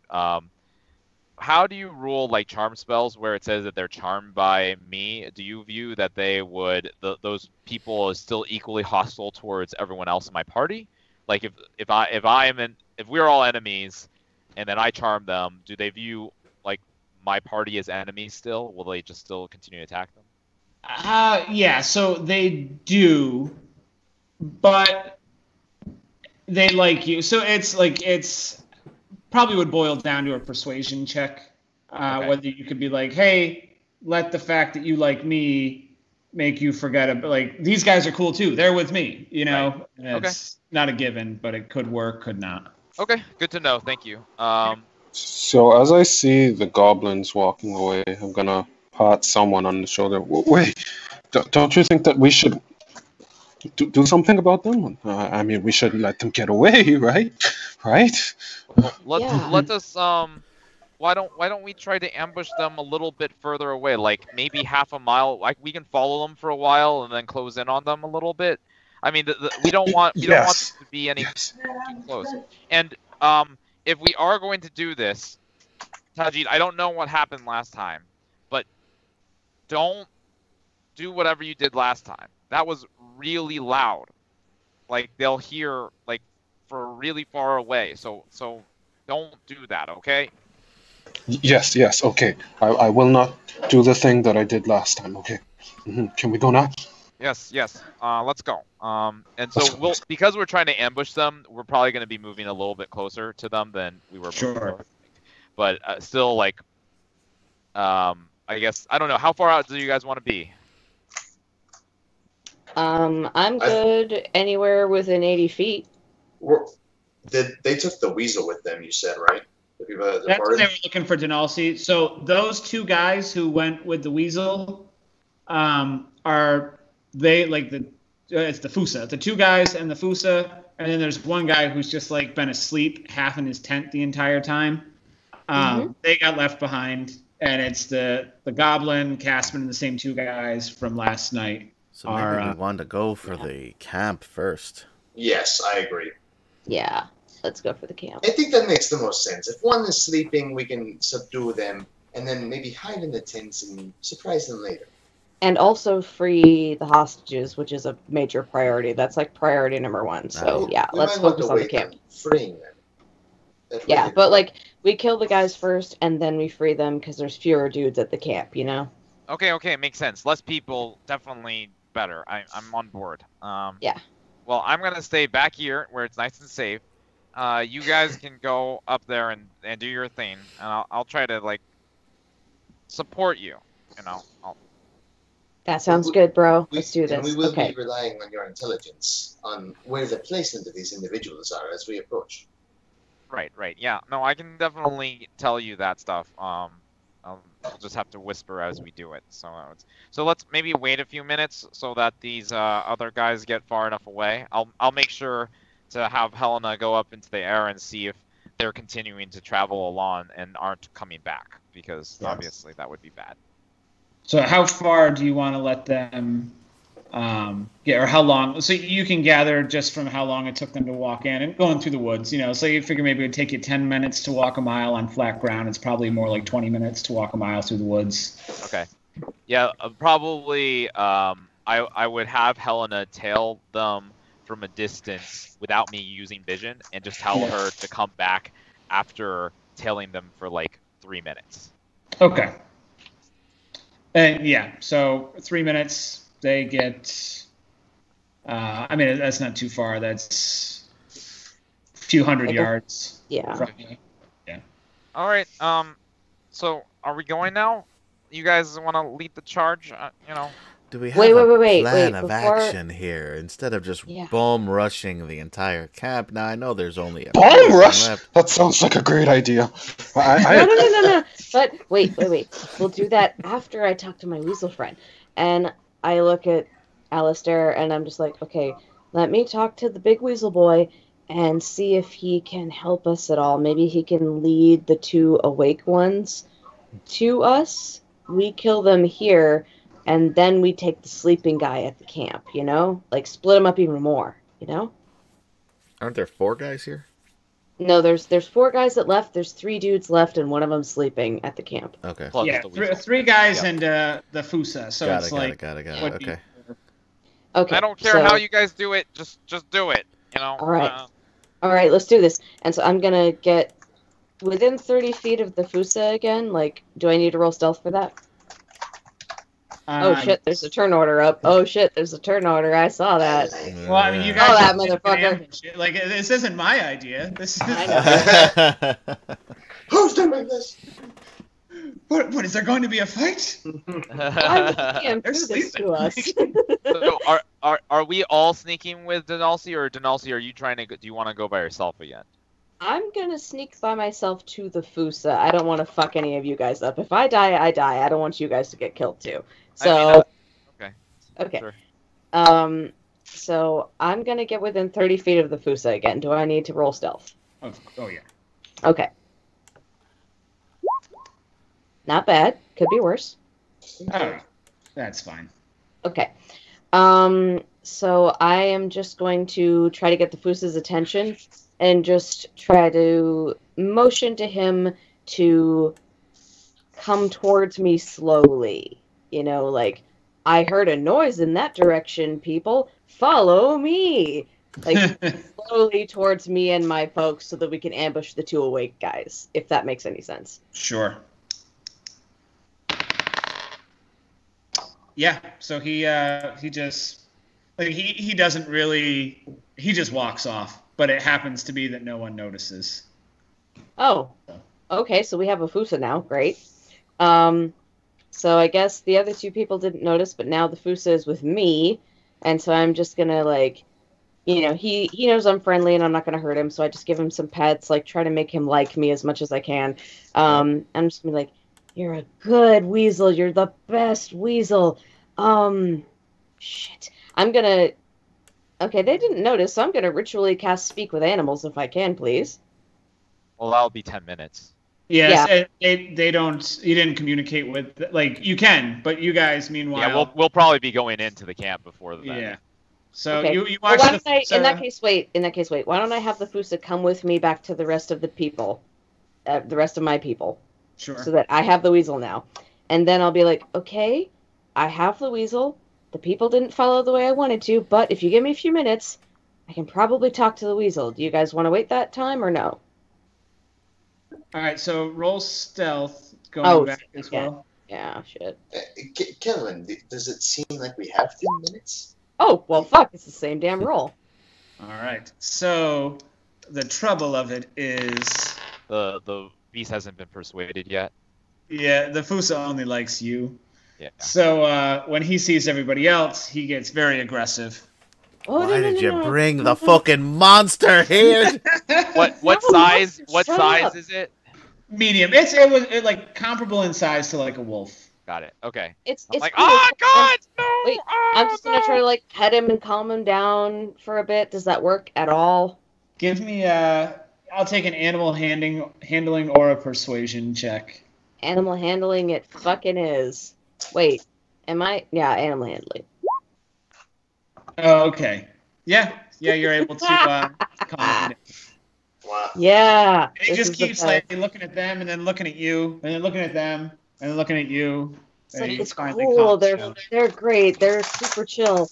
And now I'm gonna ritually cast Speak with Animals. No, we don't have time for that.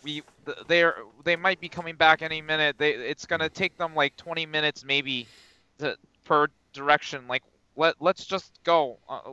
Can we just send this guy away or something? Can you make him go away for a little bit and we'll deal with his friends? I'm going to move All right, closer to this animal, and I'm going to start gently petting it, petting it, and slowly start invading its private Oh points, God! touching its eye and stuff I'm like gonna that. see that, and I'm just gonna be like, Tajit, buddy. If you freak this animal out, if you like push its buttons the wrong way, it'll be really loud, and then they'll come and kill us. So please. So give me an animal handling check. Oh boy. Me or him? Him. Yes. Oh God! Roll low, roll low, roll No! low. Damn that! Animal handling at -1, roll low. Oh, that's not At bad. disadvantage. pretty good. At disadvantage. You know what? No! Like, by the sounds of things, Yes. Yes. No, what? I gotta give him disadvantage because he's not. Yes. I poked it in the eye. I'm right there calming it down at the same time. Yes. Yes. Yeah. What's your AC? Hey! I've been held back too long. I have to do something. Oh, God. I have to do Oh, something God. stupid. So- Session can't end without. Well, specifically, what do you do?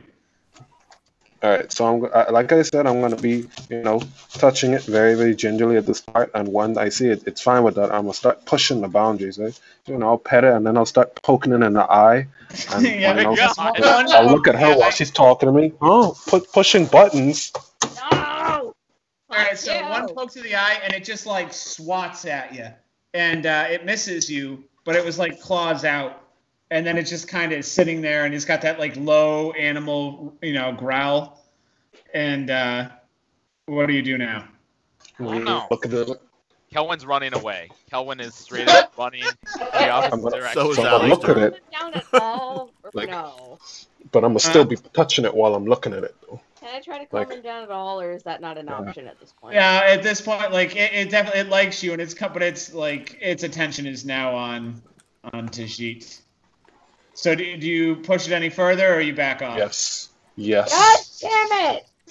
Why? I'll be like, I gave you what you needed. And just start talking some nonsense Did too. nothing. You did no All right, such you thing, trying to good touch it sir. again? Try to. I am actively touching it with both Oh, hands. God. No! Can I lead him away? Am I able to do anything?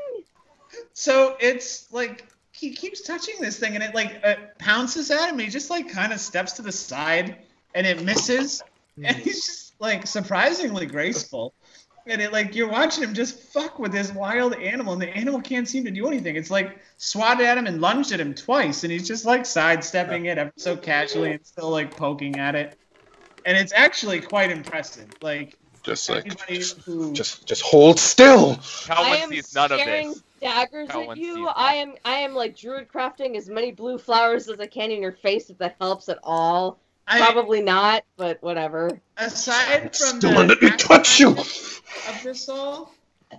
Denalsi would be impressed of like you're very familiar with animals, and it is not common that you see like he's just handling it so well. Like it clearly is pissed off, but he's just like, who do you see who just goes up to like a fucking wolf and just like pokes it in the face and angers it and just like moves out of the way when it attacks and continues to poke it in the face and moves out I of the would way be again. impressed if we weren't trying to do a thing right now. I know.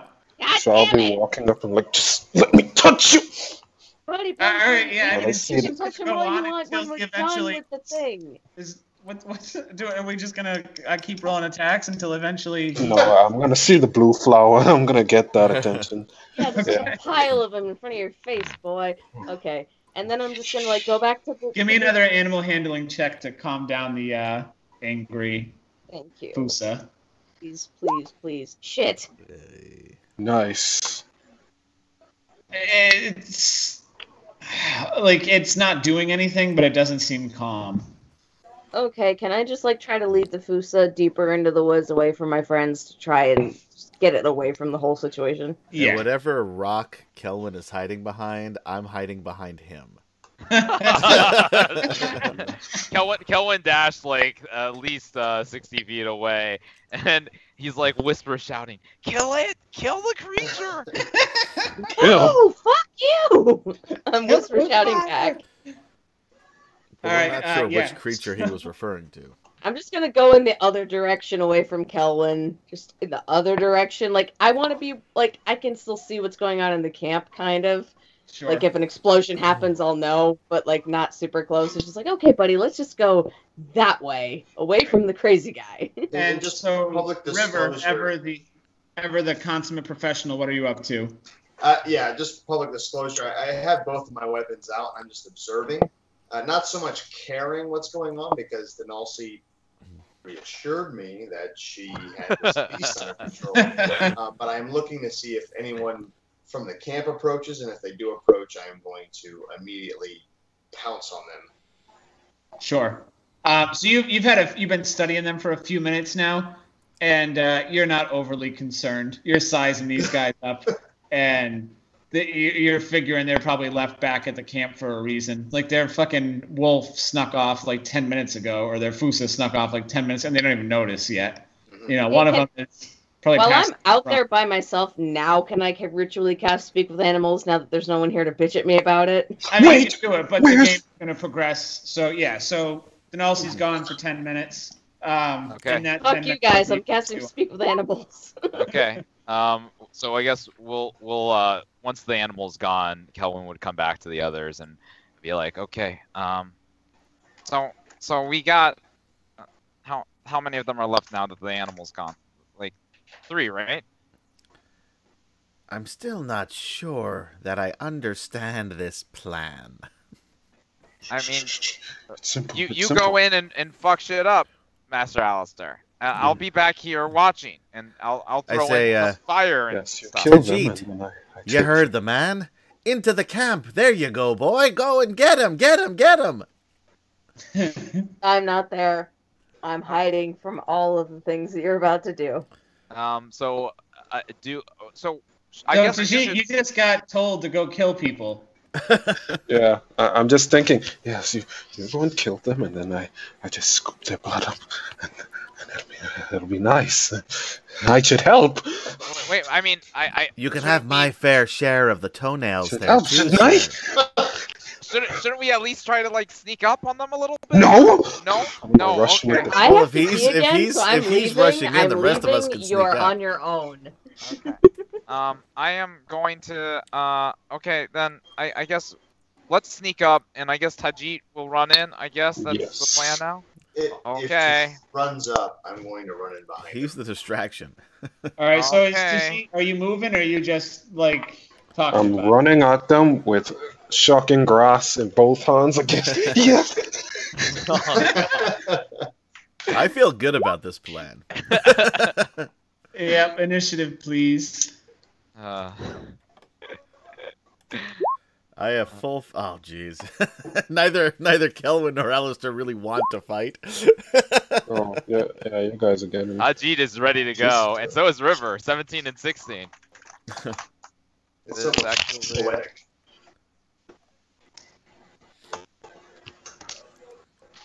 All right.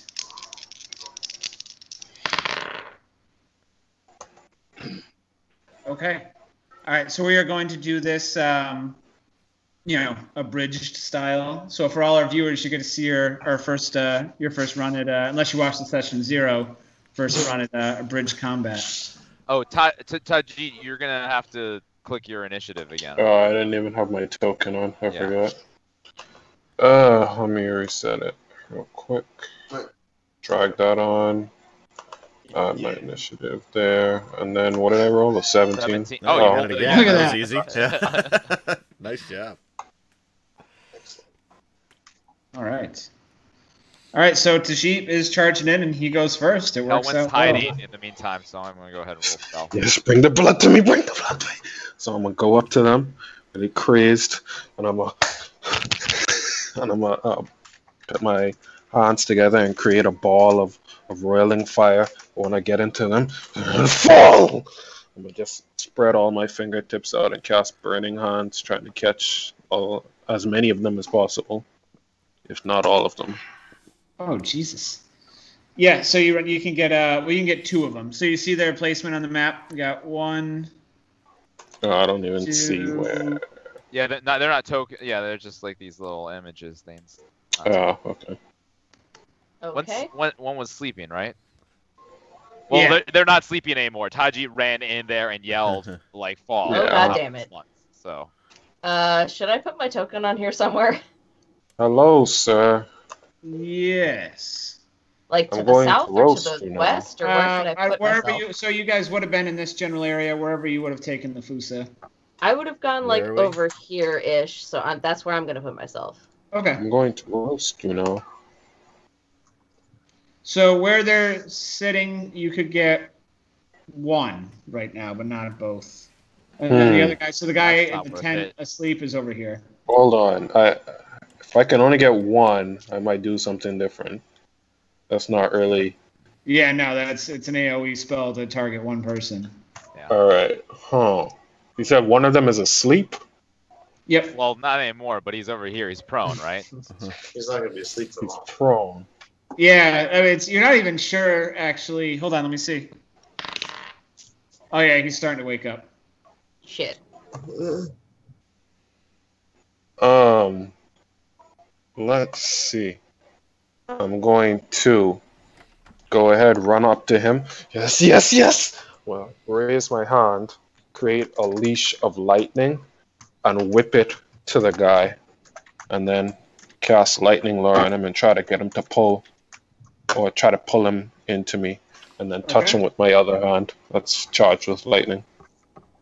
All right. Bad boy. So you do. You are able to pull him in to yourself, and then you. Where do you touch him? I will touch him in the face like this. I'm gonna look at him while I'm shocking him. Tell me whether it is. You guys watch as Tajit just runs in and grabs, throws lightning out of his hand, wraps it around this guy's neck, drags him into him, and then just starts melting his face with lightning.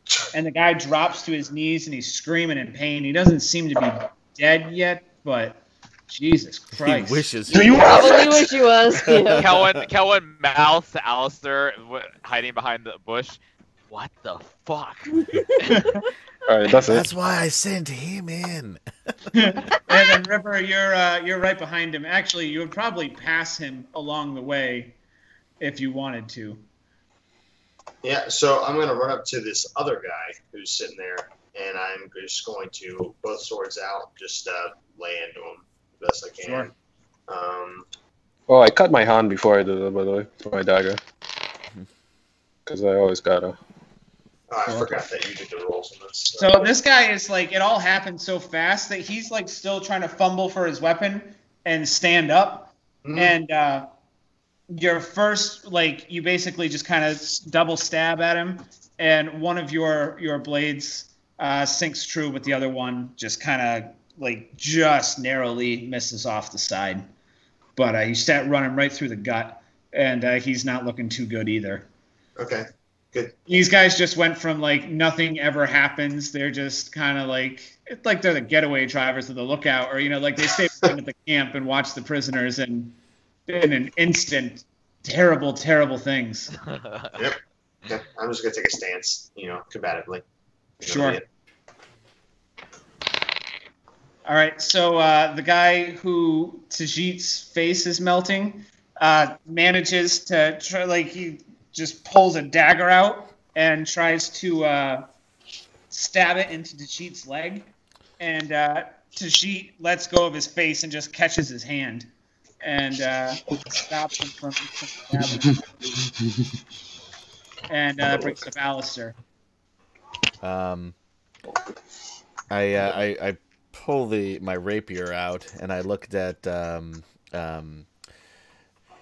next to me, and I say, "Have you ever used one of these things? Do I stab? Do I slash?" I don't know, man. Why are you asking me? Yeah, good point. I put it back, and then I say, "We should probably wait here. Make sure that there's nobody coming down the trail." And then I just turn around and look the other way. And Kelwyn will kind of be like, "Well, I'm gonna at least try to help a little bit. I don't know if my stealth, if they could see me with their passive. I rolled a 13. Do they see me? Not with everything that's going on. Okay, awesome. I will just go ahead and launch step out of cover, essentially, to launch the firebolt at the one that is closer to us. My understanding is that even though he's closer to you, he's gonna have like half cover behind Tajit because just the way they're positioned. You'd actually have a clearer shot on the one that River is facing if you can get within range. Oh, I'm in range of both of them already. So even though the other guy's farther away, you'd have a better shot on him. Okay, sure. I'll go ahead and try to shoot the one there. So it's with advantage, I guess, and you tell me if I hit. Oh yeah, you. So he still has River's blade in his gut, and River's kind of twisting it. And he's like, all his focus is there, and you just dome him with a firebolt, like right through the eye, and he falls over dead. Oh God! I didn't mean for that to happen. You just killed someone. Oh no! And then Kelwyn will run back behind the thing, not stealthing, but just he's like, I didn't do that. That was very good. That was very bad, Master Alistair. All right, okay. That's his turn. So the guy who was asleep now is like getting his shit, and he's trying to grab his weapon out of the tent, and he ends up just like dragging the tent with him for like way, and finally gets his axe free and comes running up to Tajit and takes a big swing at him because he's just got the better view, and he's a demon incarnate. That's true. What's your AC, Tajit? 15. And just like with the Fusa, like he just kind of moves his head, leans just that little bit, and the axe goes swoof right past. But he was just so casual, like it was just like in his crazy fucking. Maybe he doesn't master style, but nobody seems to be able to hit him. And so, Denalci, are you getting involved? Or are you? Oh yeah. Casting. All right, so you heard this and you stopped trying to cast Speak with Animals? I guess. And so I'm just gonna like motion for the Fusa to like, okay, stay here. I'll be back. Just hang out. I'll be back. And then I am gonna double dash. My double dash is only 50 feet. I'm gonna get as close as I can to this cage because my top priority is to try to get those people out of there. So. Sure. I'm like here now, or maybe like there. I'm like 10 feet away. Sure. Either way, you'll reach it with no problem on your next turn. Yeah, okay. That's all I can do. Okay. And Tajit, you're back up. I'm gonna grab him by his collar. You're hiding it from me. I'm gonna just take my dagger and go to town, stab him in the face. Yeah. Yep. Yeah, you just repeatedly, like the first one, just like right into his skull, and is clearly dead. But he just. Meanwhile, the guy with the axe is just kind of standing there, like, what the like he's never encountered someone like if you have someone threatening you and you're stabbing a dead body. There was that second of what the fuck. Once I see the guy is not moving anymore, I'm just. Are you hiding something? I'm gonna just turn to him. Yeah, and that's so. I'm gonna give River advantage on whatever he does because Tajit has got him so distracted. All right. Well, I am going to. There's another guy in front of the tent across the way. Yeah. No, he came up to Tajit. No, oh yeah, sorry, I didn't. You move can his flank token. him essentially, not functionally, but you basically get him from behind. Well, I'm definitely if there's that one more guy in combat, I'm going to run up behind him and give him 2 more blows. Sure. But can you move? Because you did your Tajit double or your. So I don't get the double backseat movement back until I don't. So I still have my normal movement. Oh, okay. All right, then There you go. Yeah. All right. So, yeah, you just come up and just. How do you want to do this?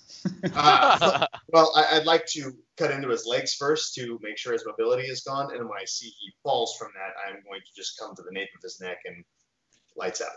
Yep. So with your main hand, you slice right across the back of both his knees, and you're like come up so quiet like a cat, he didn't even hear you, and he's just shocked and falls.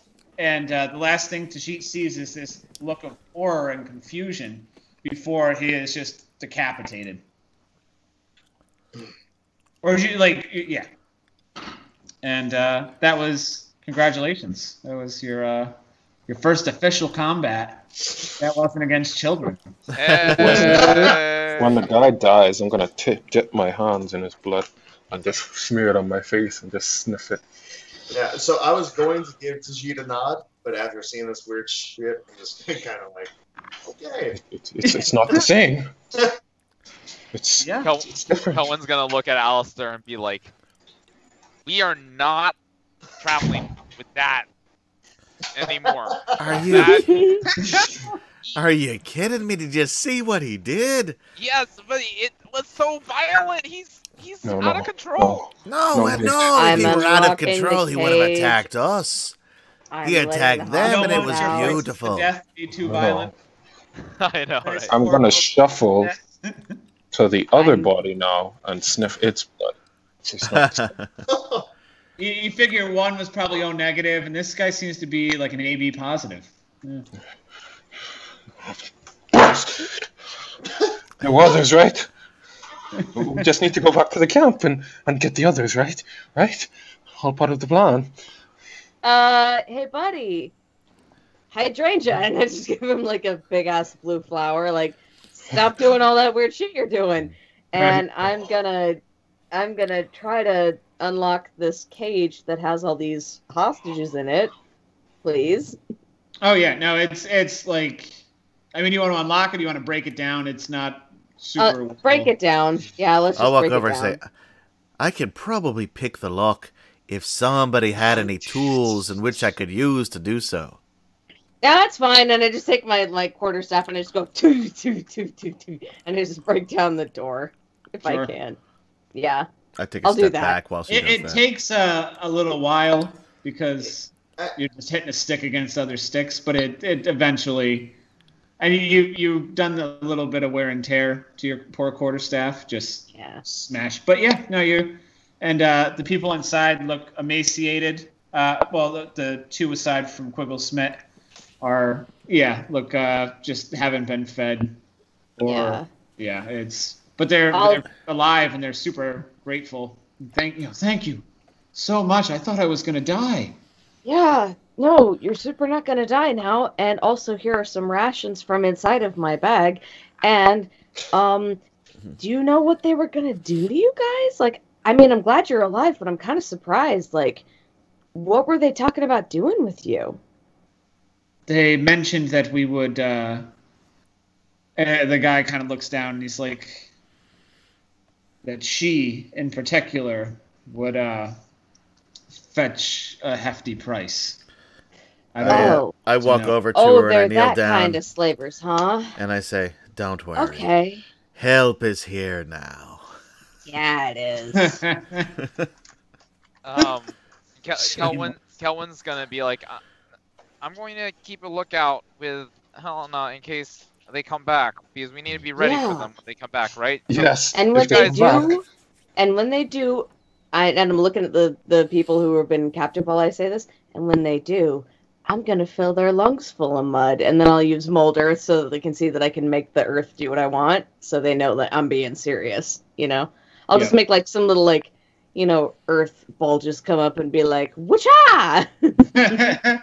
And the woman kind of steps up, and she, like, you can see, you know, in that elven way, she's like straightening her clothes, and you can tell she's like a dignified person in just a very undignified situation, and she's trying to make the best of it. And she's like, well, that is quite impressive, but they're not coming back, at least not anytime soon.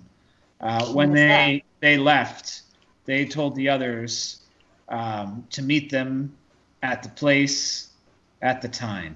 Oops. Oh God! Do you know the place and the time? I think it's probably somewhere near the inn. They always talk about the inn. Okay.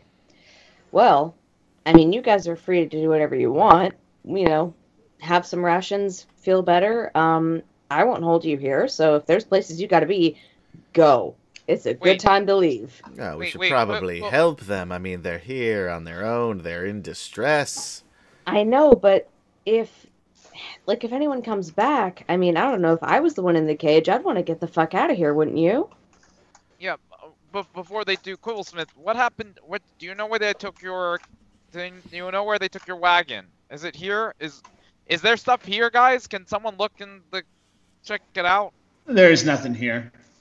You wouldn't, like, you could immediately figure just the path you took through the woods, like, just trying to traverse a horse through it, let alone a cart, is, like, they must have somewhere else that they take the stuff.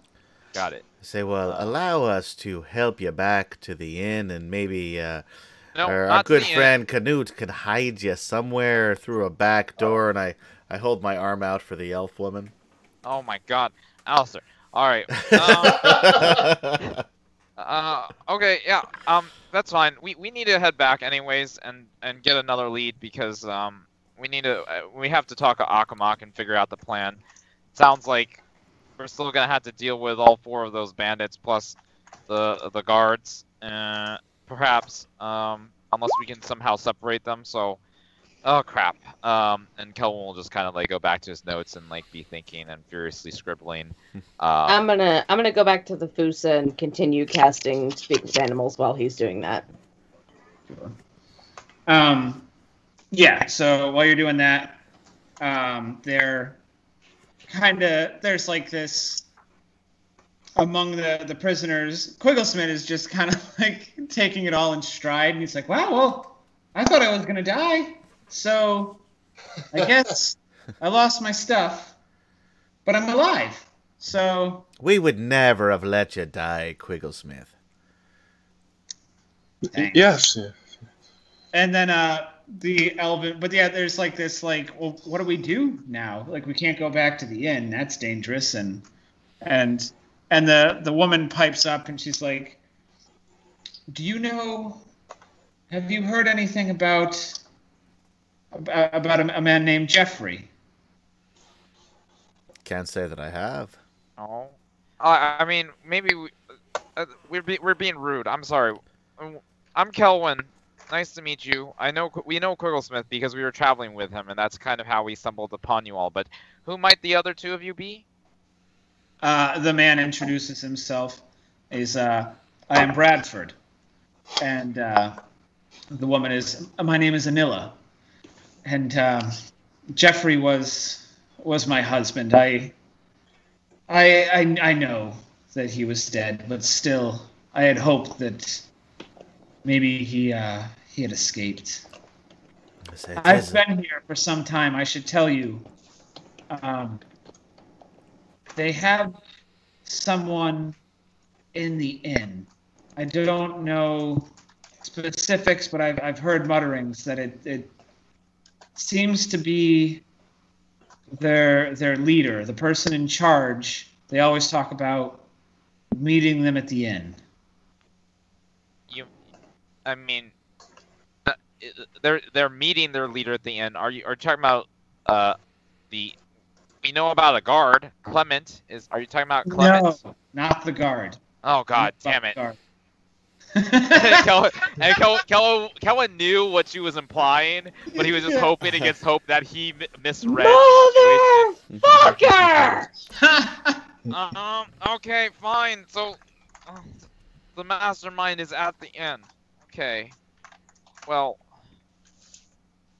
I don't know who else is at the inn. I mean, it's probably the stable boy. I could see it in his eyes that he was. I mean, I don't know. I don't really meet the stable boy, so maybe you're right. Did he seem like a mastermind? He's 10 years old. Well, he found a he tree, seems quite... you see, that he could climb up and watch ladies through the window of the room. Okay. All right. That Well, is so mastermind shit. So we should Fuck you, them. Canute! Oh, Alright, just had to get that out. sorry. Do we want to take a break here, and then we'll come back and do our Act 3 of the session?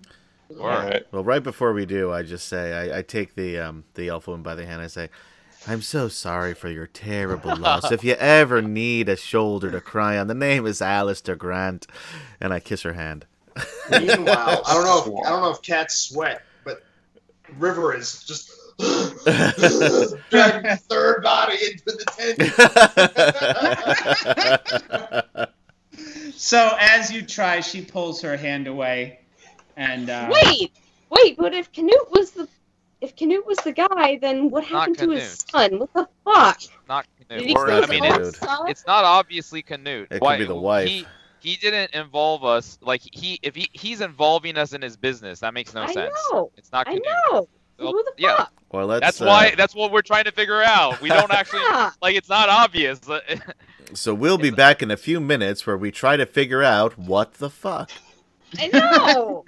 Having a hard What time with this. all right. See you in a few minutes, everybody. Stay with us.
Sniff. And we're back. Hi. Just a sniff. Yes. With my All right. So we are back. Yeah, can't wait to find out what the fuck. All right. The elven woman, Anilla, had just dropped the bombshell that apparently Caspin is not the leader of the bandits, but there is someone else who they typically go to see at the inn. So you know it is a regular at the inn. Okay. Okay. Well, so when's the last time they mentioned this? Like, you know, just trying to construct a timeline here. There aren't that many people. We're relatively new in town. We're just passing through, so we don't know all the people who regularly frequent the inn. I don't suppose either of you happen to be locals. No, or I'm not. Or Bradford, you're not. No, just passing through. So I'm clear. Are you guys also merchants or something? I mean, obviously, you guys must have had some money on you because that seems to be their main targets are people who are wealthy. Yep. Bradford's like they got me on the road. I shouldn't say I was merchant. I was traveling with a merchant, and I was the only survivor. But they took us, and Anilla they took me and my husband from the inn. Oh, but I don't suppose that any of you know how to fight because we're about to potentially have to have a showdown with these guys, and we're a little outnumbered here. Even if they did, they haven't eaten in days, it seems. Yeah, no, Bradford maybe could have, but he looks like of the three of them, he seems like he's been here the longest. And I should mention he's hurt. Like he's not well. Oh, like he has an open cut? Yeah. It's not life-threatening, but it's probably maybe actually not like immediately life-threatening. It's on the shoulder, but it's probably pretty infected at this point. That does not look good, man. You might need to get that checked out. I wish I could help you, but I'm not really good with that sort of stuff. I could make it look like nothing's there. that help you? Hey, well, that's still an improvement. Oh, okay. It would And no help Alice. magic, like a minor illusion that will look like a patch of skin, but the minute he moves at all, it'll come right off. Hey, DM, I do have a healer skill. Is there anything I can do to maybe stave off the infection? Oh yeah, I mean, give me a medicine check. You can definitely like clean the wounds, you know, and it's Oh, what? Pretty fucking good. nice. Yeah, no, you're able to help him and treat it, and you just kind of you cut it out and or just kind of clean out the wound, and you're actually able to find some maggots because they keep just a dirty, nasty camp, and you put some maggots in the wound, and they will help to eat the bacteria. Nice. It's an old fighter trick you picked up from Kato. Yeah, it seems a little nasty, but I promise it will help you recover. Master River, I don't suppose you found anything helpful or informative on their bodies or in their tents while you were dragging them there. Well, while the rest of you were talking, I was simply moving them out of sight in case they happen to come back. Is there some reason why we're not laying in wait for an ambush? Well, they're not coming back. These guys were supposed to meet up with, whatever their names are, Caspin. They were supposed to meet up with Caspin at a time and place, but it's ostensibly going to be outside the inn somewhere. But potentially more pressing than that is that it sounds like they have an insider at the inn. Like, not necessarily someone who works at the inn, but someone who at least is at the inn a lot. I know that you used to frequent this place, but your information's a little too out of date to help us here, right? Well, you seem like a very intelligent man, and I would have to say that, yes, I did not know too much of the inner workings. I just happened to know Canuck and his wife and their family. They meant a lot to my master, and in relation meant a lot to me. But we can look around. If no one's going to be back and you're sure of it, then please, let's inspect. Yeah, I mean, we can look around, but we also have to get back before the ambush happens. Like, we don't want more innocent people dying, unless we were just walking away from this now. My expertise is with these weapons. The thinking, please, by all means, take the lead. Oh, God. Okay. All right, well, let me finish asking these guys, but maybe just search their bodies and see if they have any information on them whatsoever, like a map or something. Maybe these dunderheads aren't super smart, so they needed to write down where they were supposed to be meeting so they didn't screw it up. I can do that while you finish talking around, if you don't mind. DM, may I roll investigation on these bodies?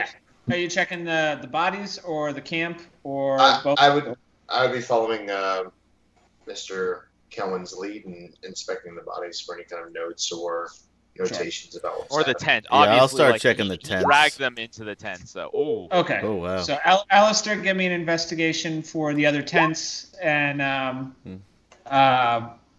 River, give me the one for the bodies and the tent that they're in.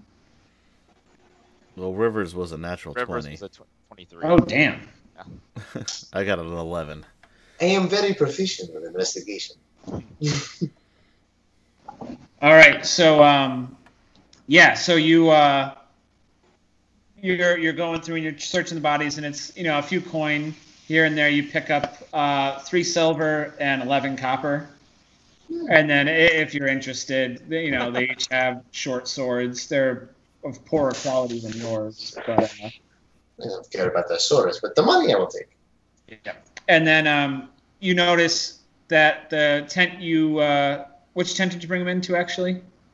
I would have brought them into, let me minimize this, I would have brought them into this tent here, because it seems like the closest for all of them. All right. So even though you rolled the best, you're in the wrong tent. No, that's how it happens. But you notice that there is like a spot, like a hiding spot, like under one of the mattresses. And you find another 4 silver in there. Okay. And then I'm going to give Alistair advantage on his because yours was so good that you're like, hey, check this spot. And Alistair, you managed to, in Caspin's tent, which is this one here. Okay. Find whatchamacallit, like what's the word? It would be from the guard, so it's Anilla is the elf lady's name. Thank you. Like the order of what the comings and goings on the road, because you have to you have stations where you check in and kind of register. So this would be Clement's or a copy of or whatever that he's given to Caspin of. Someone help me out. What's the is there a word for this where it's just like a log of?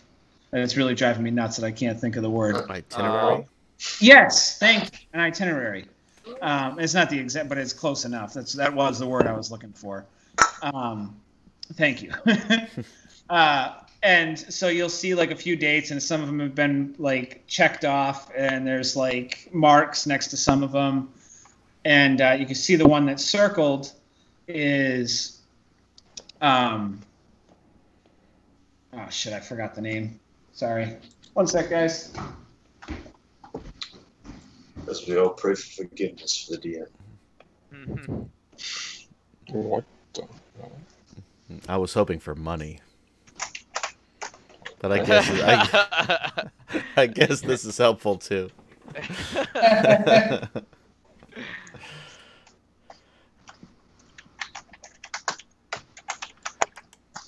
So as we wait, feel free to.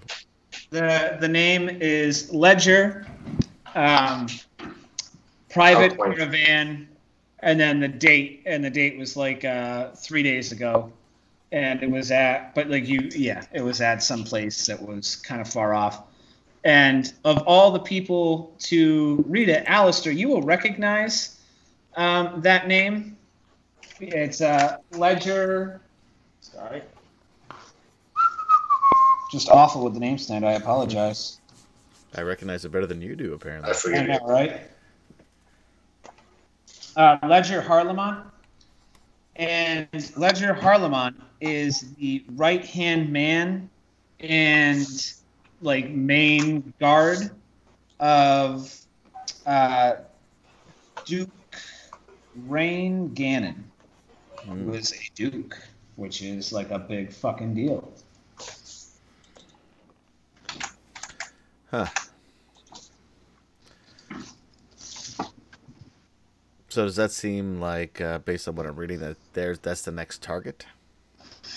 I mean, you don't know anything for sure, but the other ones there'll be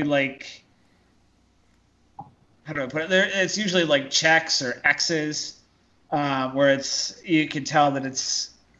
There's been more tension placed on it. Yeah. Yes, exactly. And the other ones are dated farther back, where this one seems like the most recent. It wouldn't be you don't know for sure, but it would not be outside a normal assumption to think that that's what they were talking about. It fits the high profile thing. A duke as opposed to a merchant is a little bit bigger deal. Sure. I just take a quick look around for any money. No money. Too. So I walk out of the tent with the note, and I say, "I told you I should have dressed as a duke." I don't know what is on that note. Well, I'll hand it to you. Oh, okay. I said Ledger Harleman. I know the name. He's we'll call him the personal attaché. However, he's more of a of a guard and a man at arms for Duke Rain Gannon. Well, this is good. This is really good, guys. I mean, if we want to deal with these guards, we don't have the name or influence. But if they try to attack a duke, then we have, we're just passerbys who helped the caravan, or sorry, whatever this package or delivery or whatever this package represents. We're just gonna be happenstance to be in the area, and then we can help them. Maybe we'll get a reward, but certainly with the word of a duke behind it, these guards can be taken care of, and we won't be treated as criminals for killing them. I mean, the only downside is that I imagine that what they're going to try to do is have the bandits attack, and only if the bandits need help will the guards step in. Maybe, you know, because why would the guards incriminate themselves and create more problems for themselves than they have to? And maybe if there are not enough of the bandits show, they'll just let it go. So it's not perfect, but it's better than before. You know, we have now, just sorry, 1 second. Ledger Harleman, his was the name that was circled. Yes. Yeah, I'm not saying that the Duke is there. I'm just saying that if they attack the Duke's goods, they're crossing into dangerous territory, you know? You don't fuck with nobles here. Right? And dukes are like... They're second highest. Yeah, so like there's the king of Ravanna, and then there's like, I don't know, 7 or 8 dukes. And then there's below dukes you have marquises, and then counts, and I'm missing one. Marquise, counts, barons. Viscount. Yeah, Count, Viscount, or earls. That's what. So you have dukes, marquises, earls, viscounts, and barons. Like a viscount is a big fucking deal. So a duke is like I'm throwing something real big at you early on. So it's like, oh yeah, no, it seems normal, but it's not. It's like a big fucking deal. I mean, the only thing that doesn't really make that much sense here is it seems too risky. Like, is there something that they know is in this particular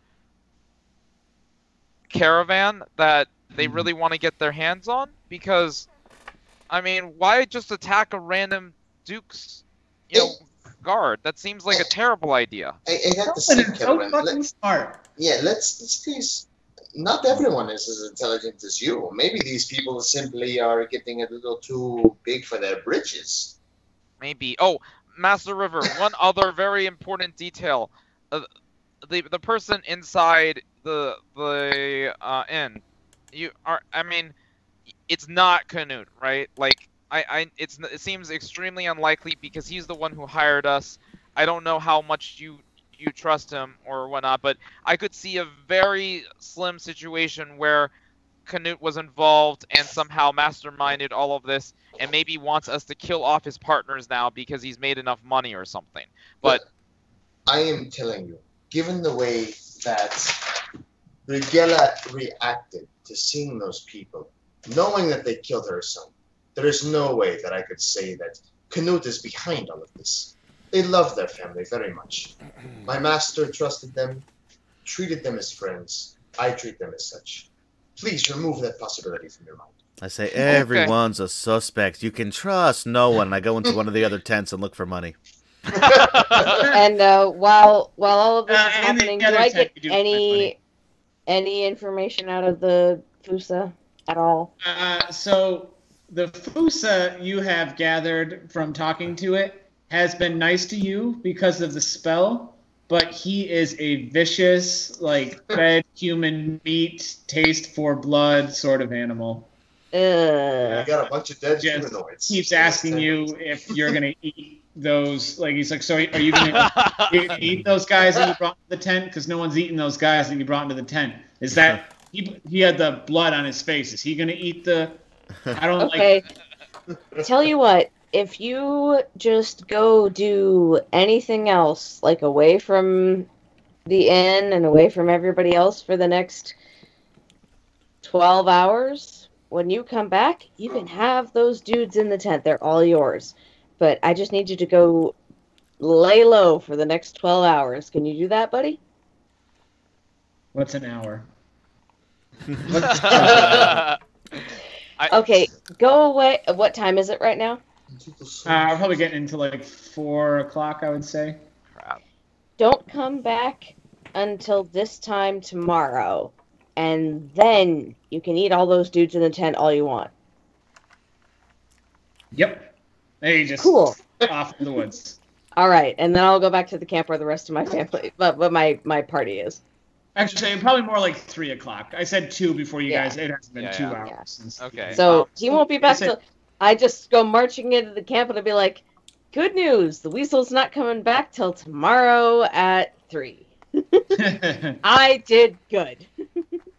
Okay. And then Kelvin will turn back to the prisoners and be like, okay. I feel like we're getting a few of the pieces here now.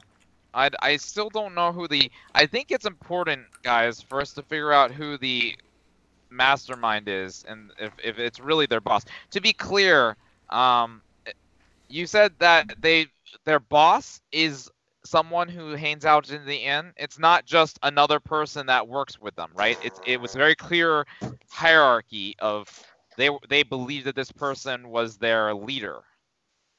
Oh, yeah, absolutely, they're in charge. I've seen them in the camp once, but I didn't get a good look at them. Oh, okay. Well, that's great. So, could you describe them, like even basics? Like, was it a human at least? Was it a male human maybe? Because it seems like most of them are. I only saw them from the back. I can tell you that it was a normal sized person. I think they had longer hair, but I think it was up. And then Bradford's like, no, it wasn't up. It was just short. And they're like kind of, and it was like, well, but they had a cloak. I remember the specific cloak. It was a dark blue, and Bradford's like, no, it was purple. It was okay. Like, and they like, oh, okay. Let me just do this. It might not be helpful at all. So, but just humor me for a moment, and Kelvin will create using prestidigitation a hand-sized illusionary image of the face of Canute. And that's Canute. Yeah. Okay. Right. Okay. Cool yeah. trick. I guess you would have known that Canute. So it Well, didn't Bradford seem like. wouldn't, but Anilla did, and she goes, honestly, it could have been him. That's how little of a look I got, but I don't think it was. The way they carried themselves, it was formal. Their posture was very good. It was. I don't think it was Canute. Based on their posture, do you think it's likely that it was a female or a male? Don't know. Bradford, what do you? Female, maybe. And Bradford's like, I don't. Maybe if it was a male, it wasn't a man, like a man's man. You know, he was. Not It's particularly the stable boy. I knew it. The stable boy on stilts. Okay.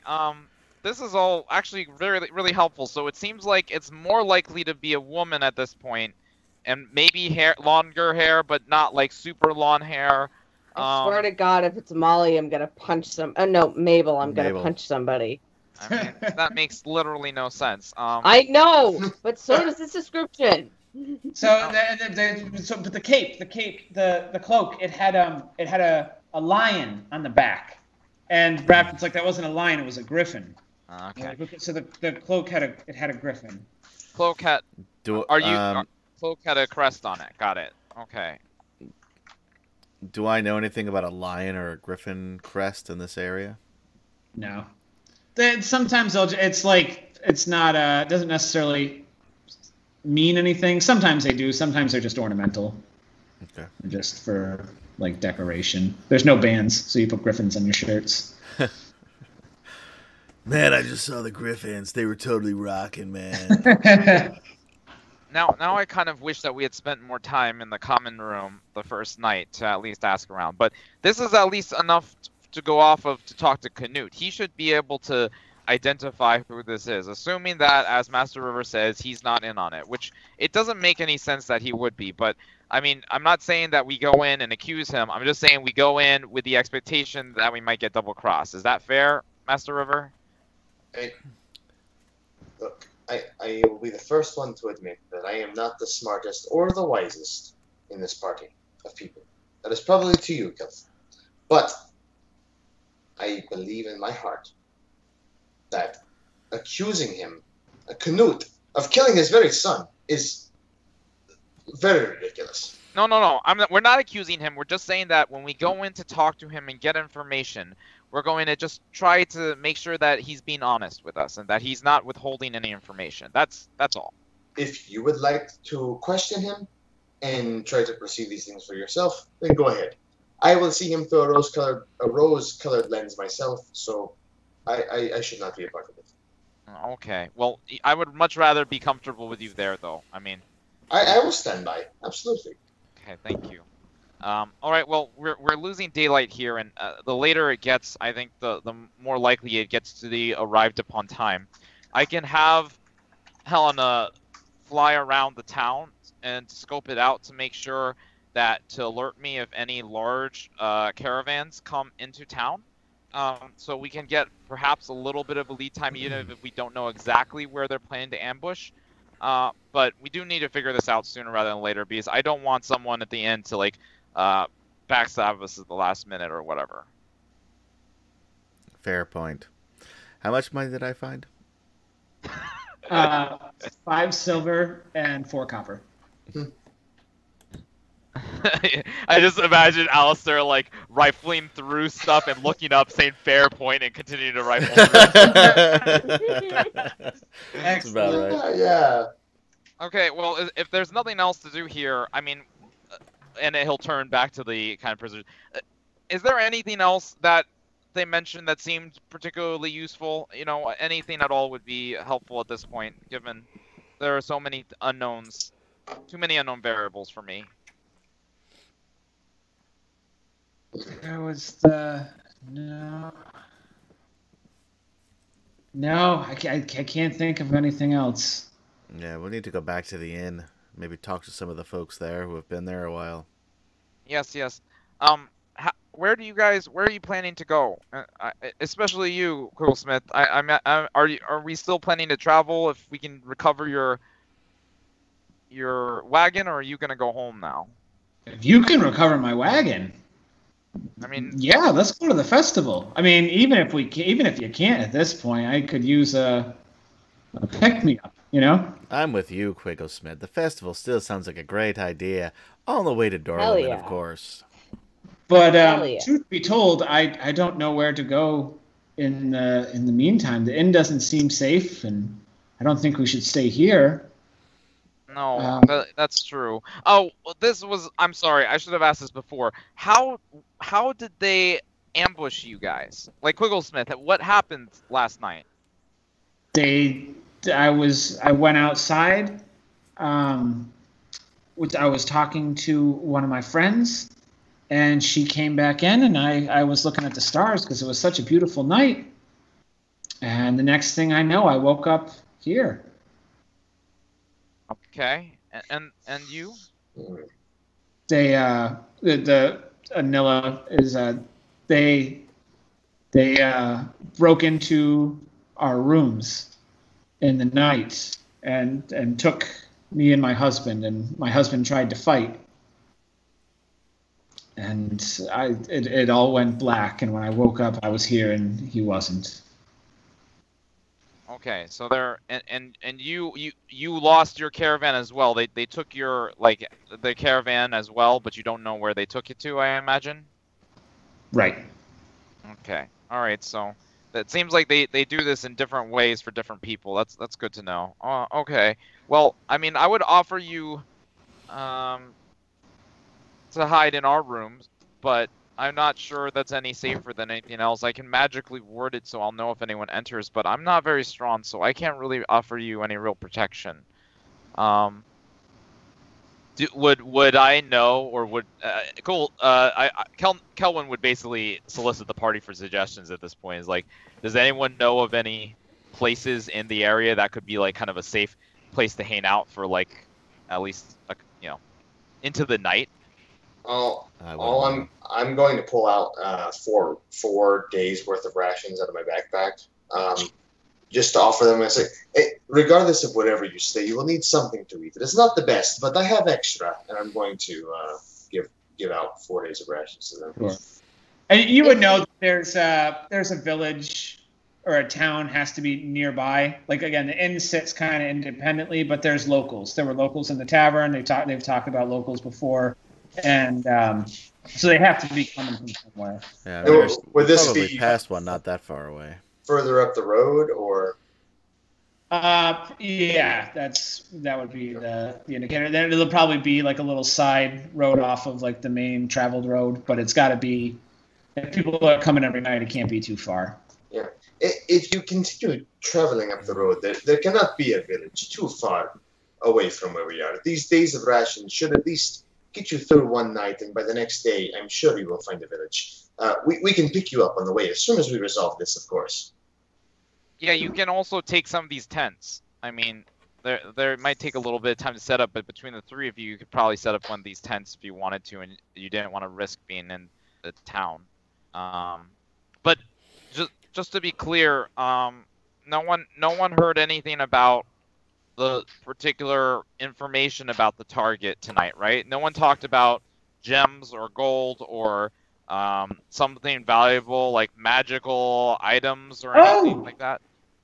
It was Bradford. Like when you say that, like it jogs his memory, and he like perks up, and he like hurts his arm as he does. So he's like, oh, don't hurt yourself.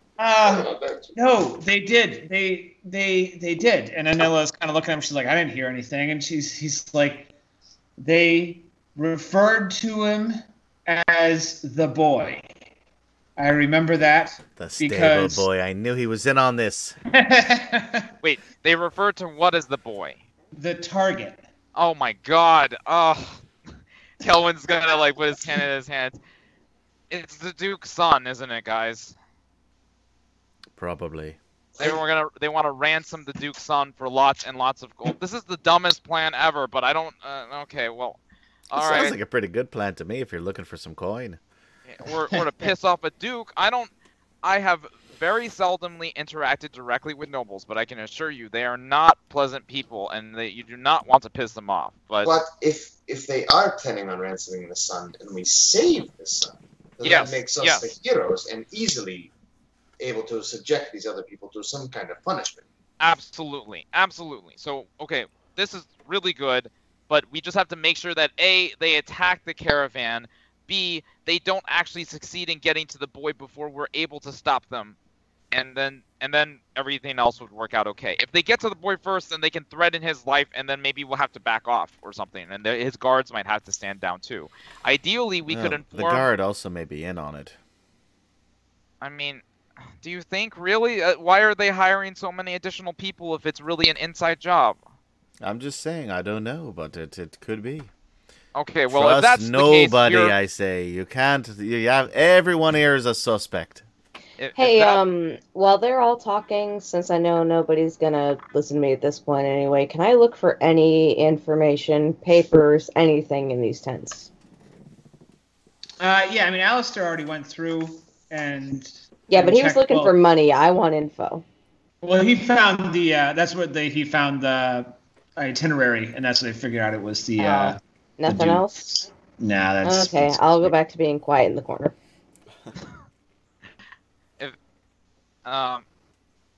Donalcy, do you want to say something? What's wrong? No, I got nothing. I'm just waiting for you guys. Okay. Well, if we don't have... Alright, I mean, it could be an inside job. That's always a possibility, but if it is, we're kind of fucked. I mean, I'm pretty sure if it's an inside job, we're dead, so... Well, we won't learn anything sitting here. Let's head back to the inn and see what we can find out. Okay, does anyone happen to have any... Alistair, you mentioned that you recognized his name. Do you happen to have any connections with him, or would he trust you if you were to inform him about the ambush? Well, I can't say that I know him personally, but just know the name and the situation. Okay. All right. Okay. Then let's go. We should probably rush. We should probably rush, and so that we can ideally ask Canute about people around his inn. All right. So, guys, make your way back without any trouble. And when you get there, you'll see But now we're getting, early 4 o'clock. So it'll be kind of slow. You don't see the guards anywhere. You don't see Caspin or his men anywhere. A couple of the locals you saw from last night have reappeared, but it's nowhere near as packed as it was when you guys got there the night before. It's still, 4 o'clock is still kind of early. Got it.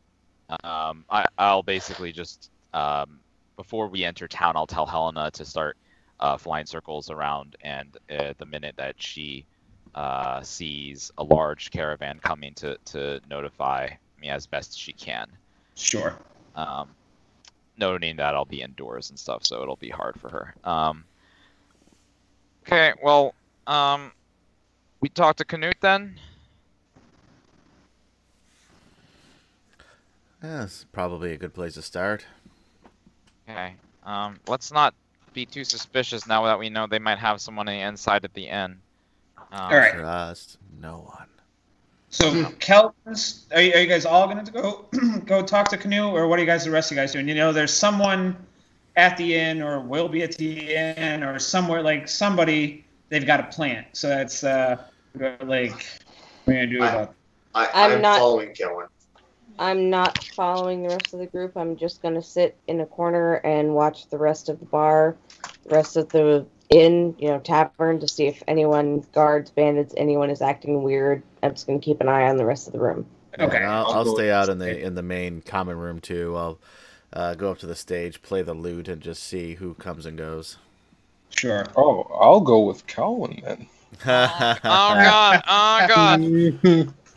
Yes. What about you, River? Are you going with him, or are you inspecting? No, I'm 100% following Kelvin. Kelvin is not going anywhere with Tajit alone. As a leader. There's no way that's happening. That could be interesting. What if you needed my and I'll create a little coil of lightning between my hands. What if you needed the burn? What? Well, you never know with these types of things. It could be something could happen, and boom, you need to make someone all red. I could be there to help you. Okay. I mean, that's a pledge of protection. Yeah. See, you guys are gonna get along great. There's nothing better than a crazy person if he's on your side. Kelvin's just gonna keep glancing back nervously at Taji. He's like, why don't you stand in front of me, Tajit? Yeah, okay. Okay, yeah, just, but don't make anyone red unless it's really, really bad, and we explicitly say something. Okay, I know that you like to make things red, but you guys need a safe word, a red word. I mean, the problem is I don't even know if a safe word will get Tajit off. You just constantly create an illusion of a blue flower, and when you want it to attack, just make it disappear. The safe word is blue. There you go. There you go. I'll just say it loud enough where I might not hear it. Okay, so I guess Taji will go in first, Kelvin will go in second, River will go in last, and we'll try to basically find Canute and see if we can talk to him privately, while also Kelvin will whisper to River, make sure to take a look around and make sure no one follows us or is paying too much attention to us. I can do my best. Okay, I trust you, Master River. And then Kelvin will just kind of hurry up to Canute. I will do that, DM. You want to make a perception check, or? Yeah, please. I'm proficient too. Look at that. He's positive no one's following. Yeah. Yep. We feel great. All right. Kelvin will is Canute at the bar? Canute is just kind of going around cleaning tables, straightening up. Brigella is at the bar. Oh, okay. I'll go up to Brigella and be like, "Hello, Brigella.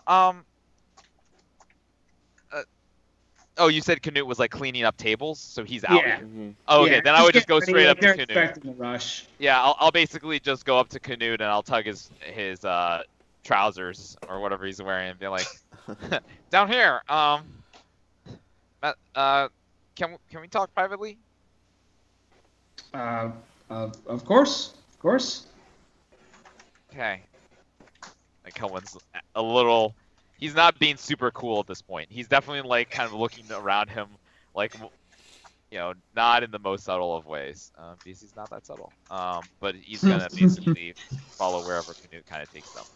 Sure. And then once they're in enclosed area, did he take us into like the back area of the bar? No, he just kind of took you over to like a booth, but it's pretty quiet in there, so it's like you feel all right about it. Okay, I'll be like, okay, so good news, we found the individuals that, so we found Kubblesmith and some other people that they had been attacked by the individuals, by the bandits. Well, it's like you found their bodies? No, we found them alive still. They're alive. Oh no, Alive. no. Yes, They're not alive. no, they're alive. They are alive. They were being taken to be potentially sold as slaves, but fortunately we were able to intervene, and we were able to deal with some of the bandits. Unfortunately, the main ones that you are familiar with, including Clement, left already. Caspin to basically ambush or set up for the ambush, and we don't know exactly where they are. But just to be clear, you haven't been withholding any information from us, right? No. Do I believe him? Give me an insight check. Oh, natural 20. Ooh, boy. You do believe him. Like, the confusion is like, he's like, why would I, like, you're doing this great thing for me. Why would I withhold anything from you? Yeah, Kelvin is gonna like let out an audible breath of relief. He's like, okay, all right, okay, that makes me feel a little better. We found out from one of the captives that they've been talking in the camp, and it appears that the boss isn't Clement. It's someone who is in the inn a lot. They always meet that person in the inn. Now, can you think of anyone that they've interacted with in the inn that you've seen when they've come in? He you just like blew his brain. Like, he's just like, he so thought it was, you know, Clement and Caspin. Like, it was, and he's just kind of racking his brain, and no, I've never. One of my customers is, and he starts thinking, and he's like, well, let me get some names here. Real quick. You don't have any employees other than the stable boy in your family, right? Well, there's Frank. He cooks, and that you would have seen, or heard them talking to him the night before, because it's like, you know, Brigella's got the bar and Canute's just kind of around, and if Frank is, but they just hired him to replace Dodd. So. Oh, okay. And you buried Dodd, right? You guys saw his body? He it goes like solemn and kind of nods, and it's yep. Okay. All right. Cool. Cool. I mean, not cool. I'm sorry. That's dead sons are the best, man. Who doesn't? Who's with me? No, nobody. Okay. So he's like, all right. So my locals, I've never seen any of them talk to Caspin, but there's Jairus and his wife Shirley, and they're in here every night. There's Pavlo down the end of the bar, and he's actually there right now. And you notice that he was there the night before, just kind of sitting down alone by himself, drinking. And then there's a number of people that come in. We call them the fire dwellers. because like if you look at the tavern, there's like all the tables, and then there's that ring of chairs around the fire, and that's just like the local hangout. And it's like there's a number of people. They're in there, 3 times a week, 4 times a week. It could have been any one of them. Right. And he's just like puts his head in his hands, and he can't believe that this is like. It's just that extra like. You have your enemies vilified, then you find out it's somebody else. And, betrayed by exactly other people. Yeah. Okay. Well, I don't know if this will help narrow it down at all, but it sounded like this person was human-sized, which it sounds like most of these people probably are, but not on the big side. So not super muscular or super fat, evidently. So and carried themselves like with a lot of, and maybe they carry themselves differently here, so it's not dispositive, but. Carries themselves with a lot of kind of pride and, bearing, like someone who has military training or comes from a more wealthy background. And he also had a cloak with a crest on it of a lion or a griffin. None of those things ring any bells, do they? The cloak doesn't ring any bells. Jairus' wife was a big woman. So it's not her. Jairus fits the size. He's like a smaller man, like a leaner man. But if he is an actor, he is the greatest actor I've ever seen, because he has been coming in here and just drinking his liver away since Dodd was 6. He's really working a long con. Right. That doesn't seem very likely. Pablo at the end of the bar is the right size, and he's an asshole. He's just my worst customer. I kind of hope it's him. I know that feel. I work in customer service, bro. I know your pain. And then he's thinking about the locals, and he's going through, and he's like, well, the loggers they're not big, right? Loggers are all pretty big guys. You really think it could be a woman? I mean, there's a school teacher. And then there's Mrs. Shanahan. She's always coming in to get away from her kids. And then there's the priest. What's his name? Gurdon.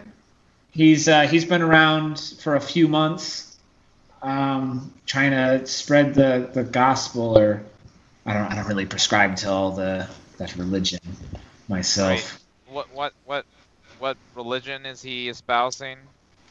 What is it? The guy, the aid,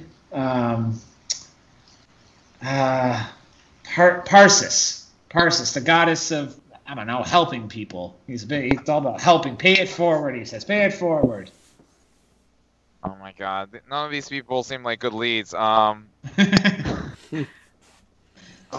Or are they excellent leads? Yes, I mean, okay, so obviously, if we take care of the guards, even this mastermind probably won't be able to do what they've been doing to you guys. So even if we aren't able to find them, it's not a completely lost cause, but I guess we should ask around or observe a little bit while we can, because you're not otherwise addressing the problem. You're just addressing a symptom. Just keep in mind what I said, and maybe someone else will come to mind in the meantime. We actually are expecting. I don't suppose you've heard anything about a private caravan coming this way, have you? No, I don't know anything about that. Okay. All right. Well, tonight might be a little violent. I'm just a warning. So keep the family inside. He thanks you, for the 5th or 6th time for everything that you all are doing for him. Thank River. He's the reason we're here. He's a good Master River, a good man. Thank you, River. Hey, Bottom of my. You do Cato. You do him proud.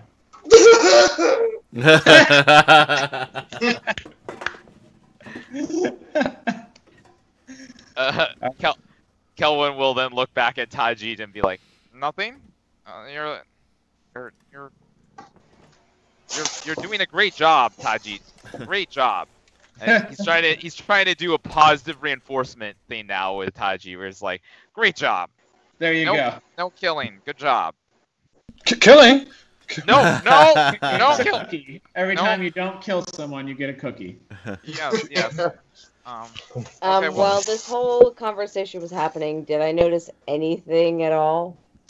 It's still it's kind of early. Where you noticed one of the locals came in, and they ordered their usual and sat by the fire, and they're waiting for their friends to join them. And you're getting right into that 5-6 o'clock as people they finish their day and they start coming in.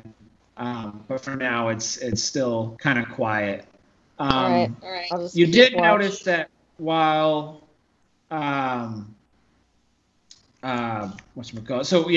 is already at the bar and Jairus is at the bar, and Jairus was watching very intently. Watching what? Very, very not very intently. He's a drunk, so he's drinking, but he was kind of watching Kelwyn and River and Canoe and all of them, and he's interested in what's going on, but he's also, from what you gather, a gossip, so you don't know how much to...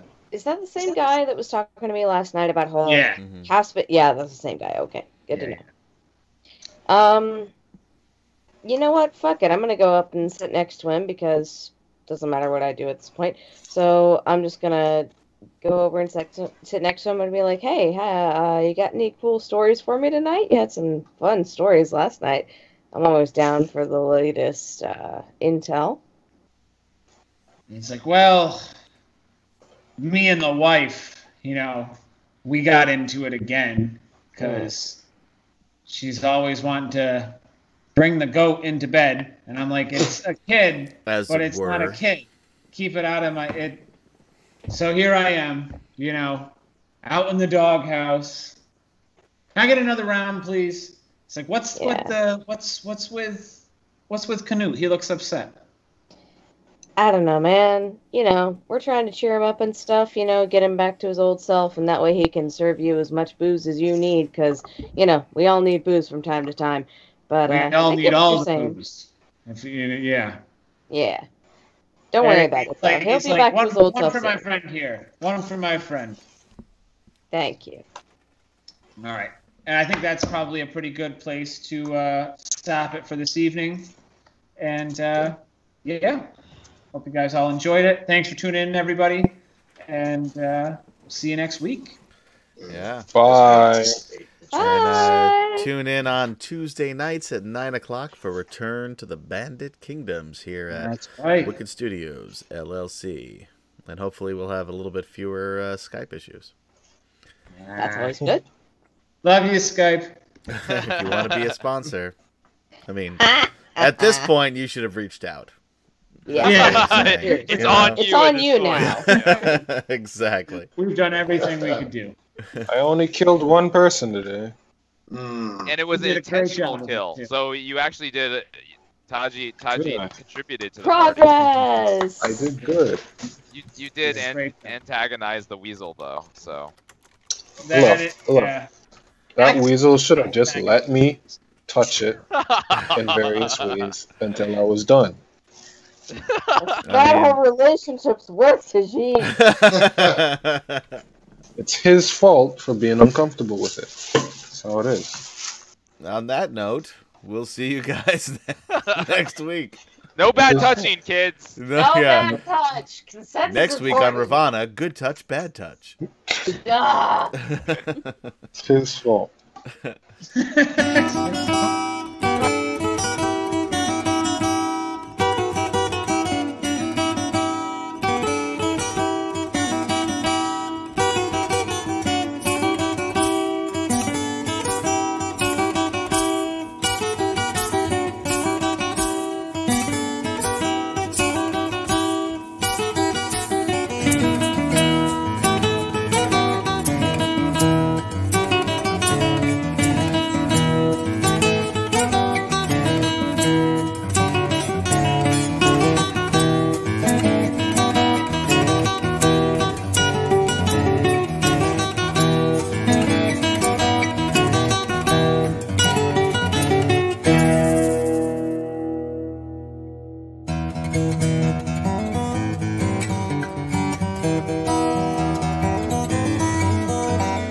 Bye.